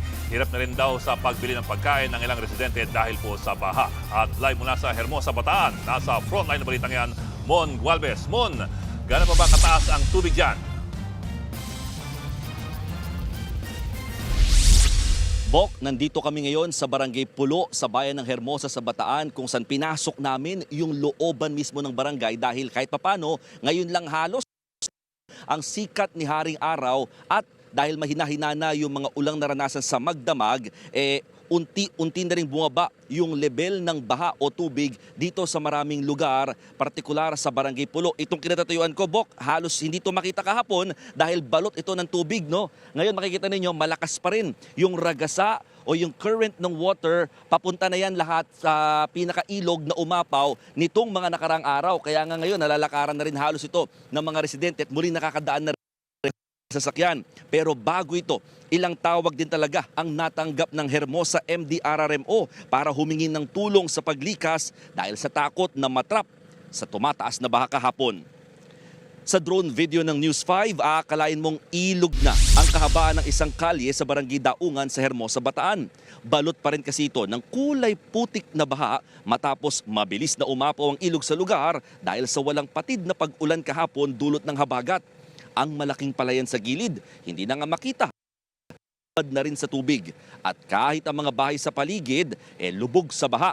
Magtatatlong linggo ng ganito ang sitwasyon ng mga residente. Wala kasi silang magawa kundi sumakay pa rin ng bangka para lang makapamalengke. Kahapon, naghanda ang Hermosa MDRRMO matapos makatanggap nga ng timbre na humihingi ng tulong at nais magpalikas dahil sa tumataas na baha. Sumama ang News 5 sa rescue operations patungo sa Barangay Saba.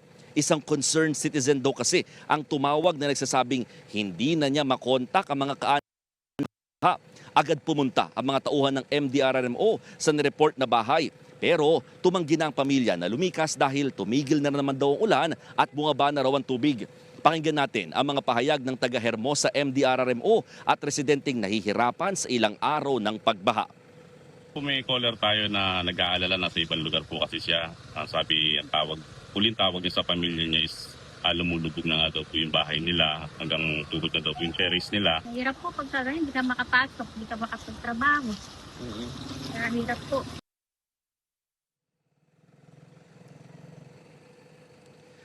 Bok, sabi ng mga residente, yung pinakadulo pa raw nito na ng barangay, talagang may baha pa rin daw na umaabot hanggang tuhod o binti yung taas ng tubig. Pero umaasa sila na sana raw talagang umaliwalas ng panahon para mas mabilis ang pagbaba dito sa kanilang lugar. Meron pa rin kasing mga warning ang Pag-asa na baka biglang ngayon lang hihinto tapos biglang mamaya ay bubuhos na naman daw ulan gaya nung nangyari noong Martes. Kaya talagang kakaba-kaba pa rin o hindi pa rin maalis ang pangamba ng mga residente. Pero alam mo, habang humuhupa ang baha, mas grabing pinsala naman ang nakikita natin dahil dito sa aking kanan, Bok, talagang ito ay malawak na palayan. Pero ngayon, lubog pa rin ito sa tubig. Sa tala ng PDRRMO ng Bataan, aabot sa 49 million pesos ang estimated cost of damages pagdating sa agriculture ng nasa 1.6 na hektarya ng mga lupain, palayan, taniman ng gulay na lahat nalubog sa baha at hindi na mapakinabangan ang kanilang mga pananim. Bok? Maraming salamat, Mon Gualvez. Suspendido pa rin ang pangingisda at tour guiding sa buong probinsya ng Zambales. Masama pa rin po kasi ang lagay ng panahon doon. At live mula sa Zambales, nasa frontline ang balitang yan si Mobile Journal Arles de los Santos. Arles, kumusta ba ang sitwasyon dyan? Magandang umaga, Angela. Nandito nga tayo ngayon sa San Narciso sa Zambales kung saan ilang minuto pa lamang ang nakalilipas mula nga nang bumagsak ang malakas at manakanakang pag-ulan. No? Kanina kasi ay kabababa lamang ng yellow rainfall alert dito na magdadala sana ng light to moderate rain at occasional heavy rains. No? At dito sa kahabaan ng kalsada na ito sa San Narciso ay so far kakaunti pa lamang yung mga residente at mga sasakyan na dumadaan pero hindi naman daw bahain itong area na ito. No? Pero kapag pumasok sa mga looban o mga iskinita, doon mas nakikita natin ang mga baha na mababaw naman pero nararanasan pa rin ng mga residente. Naglalakihang mga alon pa rin ang humahampas sa coastal communities ng Zambales sa ating pag-iikot kanina. Dahil dito, suspendido pa rin ang pagpalaot, pangingisda at tour guiding sa buong probinsya kaya ang mga residente. Kanya-kanya munang diskarte para kumita. Ang naabutan naming si Sonny Boy na palakad-lakad lang sa dalampasigan. Pumapaldo na pala sa ganyang paraan. Ang diskarte kasi niya, treasure hunting ng mga barya, kwintas at singsing na nakabaon at inaanod sa Pampanga. Ang kanyang napagbebentahan na pantutulong niya sa pamilya. Pakinggan natin ang kanyang pahayag. Nung isang araw na nauna na napulot ko, 300.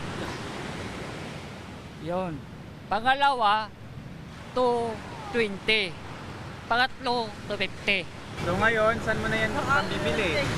Ito, pangbili ko lang ito. Kung gusto kong mag-inom po, yon ang kuwang ko lang. Kung ayaw ko mag-inom, pangbili ko ng pang-almusal ko na.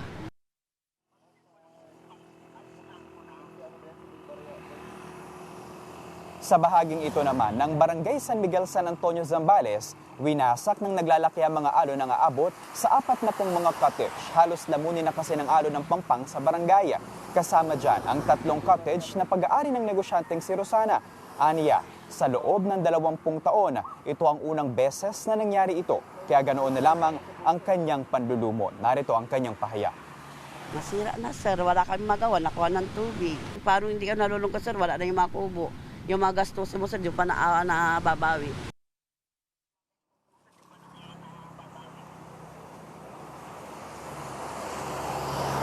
Angela, ang susunod natin na pupuntahan na bahagi ng Zambales na nakararanas pa rin ng epekto ng habagat maging ang mga pag-ulan no, ay yung munisipalidad ng Masinloc maging ng Botolan no, dahil may mga residente doon na ngayon ay hamon ang makakuha ng mga relief goods at ng tulong higit lalo yung mga komunidad na nasa itaas na bahagi ng kabundukan. No. Ayon sa Zambales PDRRMO, ang lahat ng kalsada dito sa Zambales ay nananatiling passable. Pero nakita natin na may mangilan-ngilan na mga palayan na lubog sa tubig. No? At inaasahan nga ng mga residente na baka ilang araw pa daw yan bago mawala o humupa. No? Pero sa ngayon, ang inaasahan muna natin ay syempre kung ano yung magiging sunod na developments, lalo pa kagaya nung Masinloc no, na ating nabanggit na nasa state of calamity pa rin hanggang sa ngayon. Inaasahan pa din ang mga manakanakang pag-ulan pero ating tututukan at babantayan yan. Yan muna ang latest mula rito. Angela.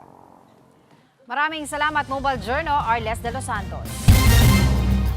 Sa iba naman pong balita, huli sa akto ang 2 kawatan na nagtangkang magnakaw sa tindahan ng pintura sa Rizal. Arestado ang isa sa kanila na nagtangka pa raw na mamaril ng pulis. Nasa frontline ng balitang yan, si Brian Castillo. Kita sa kuha ng CCTV ang persahang pagsira ng lalaking nakaputi sa kadena ng roll-up door ng tindahan ng pintura sa Ortigas Extension kay Rizal. Nakatayo naman sa gilid at nagsisilbing lookout ang kanyang kasama. Pareho silang may suot na helmet. Sumakay sa motor ang nakaputi habang binuksan ng kasama niya ang bahagi ng roll-up door. Sinipat niya ang loob bago ito muling isara. Ilang saglit pa, tuluyang binuksan ng dalawa ang mas malaking roll-up door ng tindahan. Tiyempo namang dumating ang mobile ng barangay. Doon na kumaripas ng takbo ang mga kawatan. Yung CCTV operator natin sa barangay, na-monitor po agad. Kaya agad pong rumesponde yung ating kapulisan kasama po ng barangay. Tinangka nilang kunin yung mga pera, tapos yung sa counter, tapos pintura, pero hindi na nila nakakuha. Matapos ang mahaba-habang habulan, na-corner ng mga pulis ang isa sa mga kawatan. May bit-bit pa raw itong sumpak at tinangkapang paputukan ang mga humabol na pulis. Buti na lang sir at hindi pumutok. Pagkatapos nun, patuloy pa rin yung habulan hanggang sa mahuli na nila yung suspect. Ang sabi niya,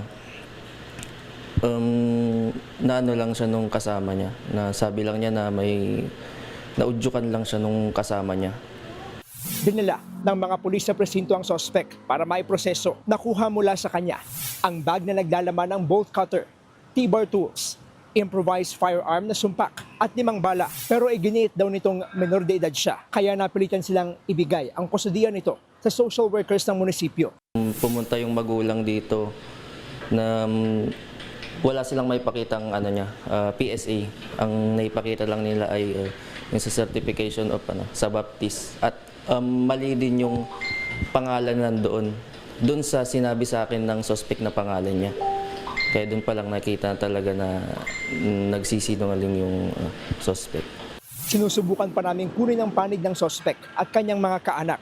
Nakaharap siya sa reklamong attempted robbery at paglabag sa Comprehensive Firearms and Ammunition Regulation Act. Nagbabalita mula sa frontline. Brian Castillo, News 5.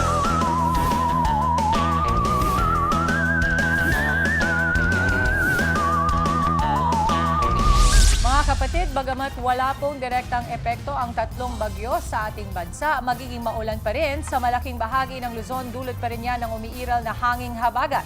Yan at iba pang mga update ihahatid sa atin ng ating weather frontliner Tito Alvin Pura na laging may panahon para sa iyo. Tito Alvin, saang mga lugar ba ang uulanin today? Good morning, Mami Dims, at good morning mga kapatid. Patuloy nga nating binabantayan itong 3 bagyo sa loob at labas ng ating area of responsibility. Silipin natin ang pagkilos niyan sa pamamagitan ng ating wind map. Makikita natin yung dating, itong bagyong Nene nga ay kumikilos pa itaas at nandiyan na po yan sa areas ng southeastern portion ng China. Yan po ay pupunta dyan at ito namang bagyo sa may West Philippine Sea ay tumungo naman dito sa may area ng southern portion ng China, dyan sa may bandang Vietnam at wala yang naging direktang epekto sa atin. Makikita nyo yung pagkilos yan ay papunta dyan sa itaas na bahagi ng ating bansa. Dahil dyan, bahagya pong humihina yung ating habagat pero mananatili po yung aktibo at sa mga susunod pang mga araw. Ngayon, babantayan naman natin itong sirkulasyon sa malayong banda sa kalagitnaan ng Pasipiko. Ito ang bagyong may international name na Saudel. Mula dito sa silangang bahagi ng Mindanao, makikita natin na yan ikikilos pa itaas patungo dito sa kanto ng ating area of responsibility. Sa ngayon, wala yung direktang epekto sa atin dahil napakalayo niyan, pero sa pagkilos po niyan pa itaas, papunta dito sa kanto ng ating PAR, sa susunod na linggo hanggang sa weekend, sa susunod na weekend, magkakaroon po tayo muli ng paglakas ng habagat o southwest monsoon na siya pong magdadala po muli ng pag-ulan sa malaking bahagi ng Luzon. Pero sa ngayon, nahahati po ang lagay ng panahon natin sa malaking bahagi nating bansa, sa maulang panahon sa Luzon, dito sa western section ito, at sa mas mainit na panahon naman dito sa Visayas at Mindanao. Mataas po yung ating mga heat index niyan. Pero sa ngayon, unti-unti nga pong nababawasan ang epekto ng habagat at yung ating mga concentration ng mga pagulan ay mostly nandito sa western section ng Northern Luzon, kasama dyan ang areas ng Batanes, Ilocos Norte, Ilocos Sur, La Union, Pangasinan, Zambales at Bataan. Diyan po natin inaasahan yung ating 50 to 100 millimeters na pagulan o yung ating mga katamtaman. At kung minsan may kalakasang pagulan ayon sa pinakahuling weather advisory ng Pag-asa. Ang natitirang bahagi ng Northern Luzon, Central Luzon, including Metro Manila, Calabarzon, maging ang areas ng Mimaropa, posible pa naman yung ating mga kalat-kalat na pagulan na thunderstorms, pero mas madalas na pong sisikat yung ating araw. Again, mag-ingat pa rin po tayo dahil kapag meron tayong thunderstorms, yan po ay biglang buhos ng malakas na pagulan na minsan may kasama pong pagkulog at pagkita. At yan muna latest sa ating lagyan ng panahon. Muli ako po ang inyong Weather Tito Alvin na laging may panahon para sa inyo. Sa Health Check, merong tip si Doc Richard Gadiaza para makaiwas sa leptospirosis. Ang sitwasyon sa Recto Avenue sa Maynila, silipin natin kasama si Chave Tito Mondi Lopez, live na live. Huwag po kayong aalis mga kapatid, magbabalik pa ang inyong maagang kasalo sa balitaan ang Frontline sa Umaga! Hey mga madam! Here comes your daily between ganap mula sa inyong Madam AI, G. Fush! Aris, magandang araw na ito para mag-pitch ng ideas sa work o school kasi napaka-persuasive mo ngayon. Lucky color blue. Taurus, sabihin mo na sa kanya kung ano talaga ang nararamdaman mo. Huwag nang puro pabitin. Lucky color gray. Gemini, sobrang magnetic mo. Kaya huwag magtaka kung may papalingon sa'yo. Lucky color violet. Cancer, pwedeng magsimula sa pagkakaibigan ang isang magandang pagtitinginan. Lucky color black.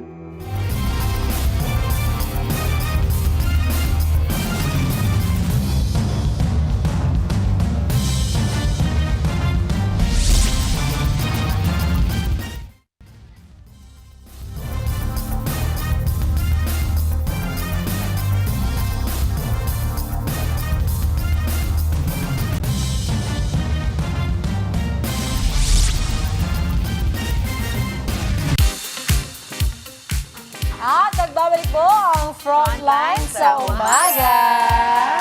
Dito na tayo. Pwede na, hindi na madulas. Ganitong oras Pwede nakakapag-exercise Oo. tayo. Oo. Ang pakasakit pa nung katawan nga, exercise ako ng isang araw. Hanggang recovery ko hanggang, ay, perfect pala. Oh my gosh, nagutom tuloy ako. Kompleto. At saka yung kanin ha, halos di mo na makita yung plato. Sa susunod, pwede bang totohanin natin? Ano, longganisa. Sarap. Oh. Sarap yan, may sili. Dito ako sa pandesal na sisilip ko, may kesong At saka puti dun sa itlog na loob. pula. Doon ako sa kanin. Mamaya ka. Bawal yan dito. Ha? Mamaya ka. Okay, eto na. Heto, ang namis ng mga mahihilig sa kwentuhang hindi pang marites, pero kwentuhan ng Marites!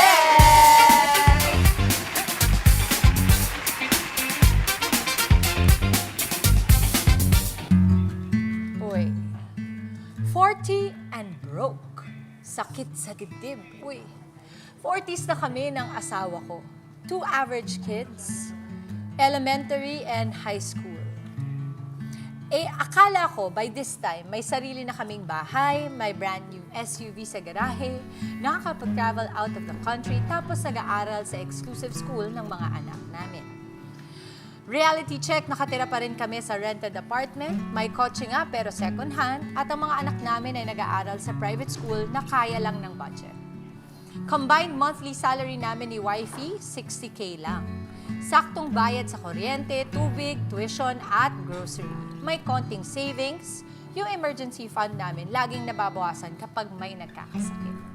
Pakiramdam ko ang laki ng kasalanan ko sa pamilya ko kasi hindi ko sila nabigyan ng komportableng buhay na pinapangarap ko para sa kanila. May mga katulad ba ako na nasa 40s na rin at ganito ang pakiramdam? Paano nyo hinahandle tong klase ng midlife crisis o slump? Disappointed tatay. Hirap naman. Meron ka makaka-age dito. Oo, kami yon, tayo yon. At Mama Chicks, ikaw na rin. Okay rin pala. Oh, Mama, kakaiba yung kwento natin ngayon kasi ang nagsulat, tatay. Usually, nanay yung nagsusulat sa atin, ngayon tatay. Mama Chicks. Oo. Ako, ang tingin ko dyan, tanong ko sa'yo, gaano kadalas ka tumitingin sa social media? Kasi parang sa tingin ko, ang mga tao ngayon, yung pressure to be like everybody else, yung nakikita nyo dyan na ginagawa at nagagawa na ng mga ibang mga katulad mo na tatay, na midlife, yan. Napakahirap kapag ikukumpara mo yung sitwasyon mo sa sitwasyon ng iba. At lagi natin tandaan ang nakikita naman sa social media, yung pinakamagagandang araw na at hindi yung mga everyday na struggles. Although natataon din naman na sa mga ganyang edad talagang mapapaisip tayo, nasa na ba tayo? Yung parang midlifing yan na talaga i-evaluate mo yung buhay mo. Ang sa akin is tutukan mo yung buti na ginagawa mo. Kayo ng asawa mo ay lumalaban ng patas. At binibigay mo lahat ng pangangailangan ng mga anak mo. Wala ka na dapat ikasama ng loob. Pero tao lang, nakikita mo yung nangyayari, yung nagagawa ng ibang tao. Kaya yun yung parang mas umiibabaw sa pag-iisip mo. Ang payo ko lang sa'yo is, huwag mo tingnan yung iba. Stop looking, stop comparing. Sabi nga nila, comparison is the thief of joy. Doon ka lang tumutok sa magandang ginagawa mo para sa pamilya mo. If you compare yourselves to others, you will become vain and bitter. Desiderata. Pero ako naman, looking at it on an outsider perspective, kasi hindi naman tayo kabilang dun sa pamilya niya, no? Meron silang bubong, private school meron din. silang kotse, diba? Nakakapag-aral naman yung mga anak niya sa magandang eskwelahan. Meron pa silang emergency fund na nagagastos lang kapag pagka may nagkakasakit na babawasan. Pero I think nababalik din naman. So sa akin, at this point in time, siguro count your blessings muna before counting your problems. Diba? And at the end of the day, I understand din naman po yung inyong pag-iisip na siguro, hindi naman po pwede laging kontento lang tayo kung ano yung meron tayo. Kumbaga, kung gusto natin talaga na bigyan pa ng mas madami, mas mabuti para sa pamilya natin. Wala naman din masama maghangad ng ganoon po, no? Pero yun lang sa akin muna, count your blessings and then at the end of the day po ay kung ano po yung para sa inyong mga pamilya ay dadating po yan. Oo. Tama. Siguro segundahan ko na lang na ang success kasi sa buhay ay perspektibo talaga eh. Laging natutunan ko yan sa kapatid kong lalaki, si Bami. Lagi niya sinasabi na iba-iba talaga tayo ng definition ng success, mama. Ngayon, since ito yung definition para sa kanya ng success, palagi ko kailangan nating mag-recalibrate. Alam mo, minsan kasi, nung itong linggong to, natutunan ko na, ba't ba ako tingnan-tingin sa future? Dapat ma-enjoy ko naman itong ngayong araw na to. Kapag alam mo kung nanay ko pang nakakita nitong sasabihin niya, alam mo anak, wala kang problema. Walang problema to. Ha? Basta walang, totoo coming from a place na lumaki ako na may sakit sa amin, any kind of problem, basta walang sakit ang pamilya, okay ka. Diba? So, disappointed tatay, huwag kang ma-disappoint sa sarili mo. You are doing good. Oo nga eh. Nako, thank you Mama Chicks and syempre Mama Angela sa mga gusto pong dumulog at humingi ng payo sa kanya-kanyang mga issue at problema sa relasyon o sa buhay. I-share niyo na po ang inyong kwento. Sali na sa aming Facebook group. Ayan, nakapin sa aming official FB page. Abangan po sa susunod ang isa na namang istorya na ating pag-uusapan, hihimayin at bibigyan ng opinyon dito lang sa Marites!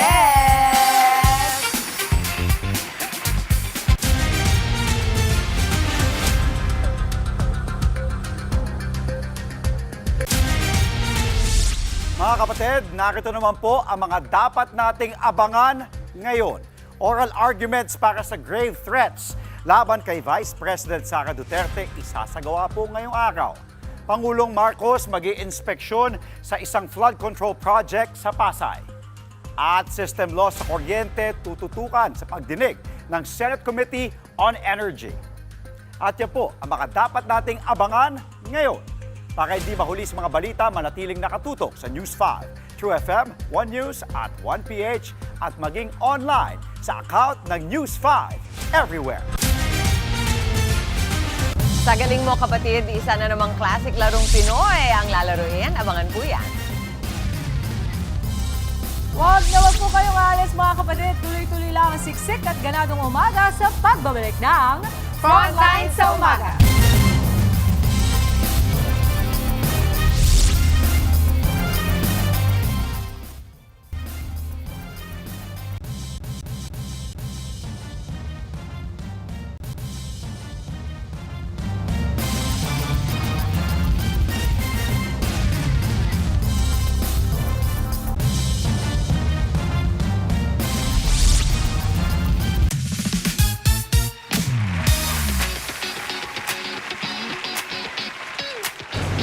Good morning mga kapatid! Nandito tayo sa Antipolo City! Ayan mga kapatid! Ayan, ngayong umaga po tayo ay magkakaroon ulit ng larong Pinoy. Alam na natin yan, di ba? Yung mga luksong tinik, luksong baka, yung mga ganon, siko, yan ang mga larong Pinoy. Pero for this morning, ang ating nabunot ay luksong tinik! Ready na ba kayo? Okay, itong luksong tinik mga kapatid, syempre maramihan po itong larong to. Kaya alam niyo na, kalaan natin ang mga manlalaro. Tawagin na po natin ang galing mo kapatid. Group number 1, please welcome Gemma, Momsi, Mary Chris! Hello po! Hello po, good morning! Yes po, good morning. Good morning po sa inyo. At syempre, ang humamon ito, mas mga bagets, ano? May we call on Jay, Alan, and Alwin. Hello guys, good morning! Good morning po. Naku, ang babata dito versus sa mga mami-mami tulad ko. Okay, ang laro natin ngayong umaga, mga guys, mga mamis, ay luksong tinik. Okay, Kerry, mami, kaya pa? Laban! Laban! Hindi tayo papatalo sa mga Hindi kami magpapatalo, admin team. Nag-stretching ka ba kayo, mami? Stretching muna! Stretching kayo sa hawak-usap ko. Oh, back! Ganun! Okay, ganun naman. Jay, ikaw, tingin mo ba kaya mong talunan? Kasi mas panahon namin tong luksong tinik, pero kaya nyo bang talunan ang ating mga mommies for today? Depende po. Depende sa? Depende pa rin. Sitwasyon po. I-text mo na lang sa akin kung anong sitwasyon mamaya. Pero ito na mga kapatid, ha? Mukhang ready na sila. Abante tayo. Ito na.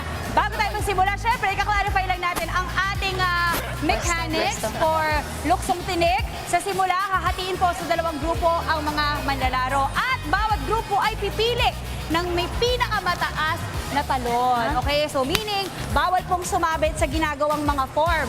Okay, so yun ang rules natin. Ready na po ba kayo, mga mami? Ready na! Ready! Okay, simulan na natin. Walang timer to, ha? Ako talaga, iyansa ko na lang pag-go. Jump na po. Okay, level 1, go! Ayun! Okay, wala. Sisiw.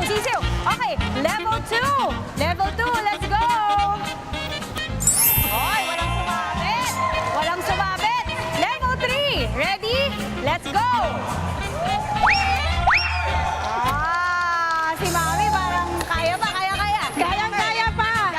Okay, level 4, let's go!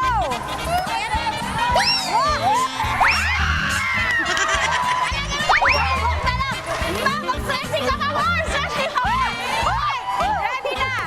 Level 5! Ready? Isa-isa lang muna kasi mataas to eh. Sa'yo muna tayo, Jay, ha? Oo. Okay. Bueno. Whenever you're ready, go. Okay, Mami! Ang layo na! Ang layo ng buwan mo, Mami! Okay, dahan-dahan lang po, Okay, pag-ready na kayo. Ako talaga pinapakabal mo. Depende. Lalaban pa rin tayo. Ready? Level 6 na, ha? Hindi na kaya ng power. Okay, pantay. Okay. Jay, ready ka na? Level 6 na tayo, ha? Are you ready? Let's go, Jay. Sabit na yan. Go. Bueno. Okay. Mami Gemma, kaya pa ba? Mas lumayo pa siya. Mas mataas, mas malayong buwelo mamaya. Nasa EDSA na si Mami. Laban.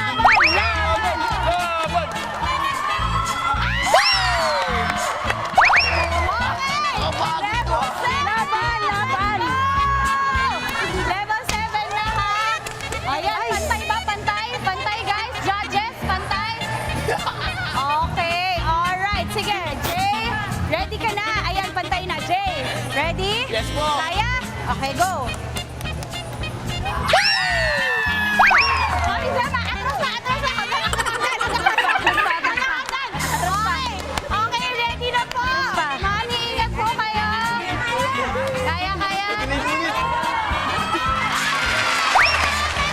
Sumabit na? Hindi pwede yan, Mami. Thank you pa rin po. You did so well. Jay, congratulations. Napakahusay at syempre, Mami, sobrang husay niyo rin po. Congrats sa iyo. Talagang nirepresent niyo kami hanggang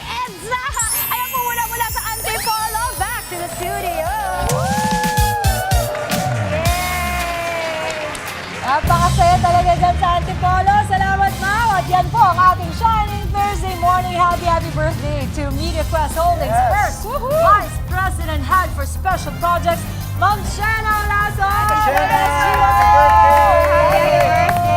At isang makabuluhang umagang hatid namin sa inyong mga tahanan. Sabay sa pagbati namin ng Good Morning, kapatid. Salamat kay Tita Laila at Tito Moni, kasama ang inyong mas pinalakas at mas pinasayang kasalo sa almusal. Ito po ang Frontline sa Umaga!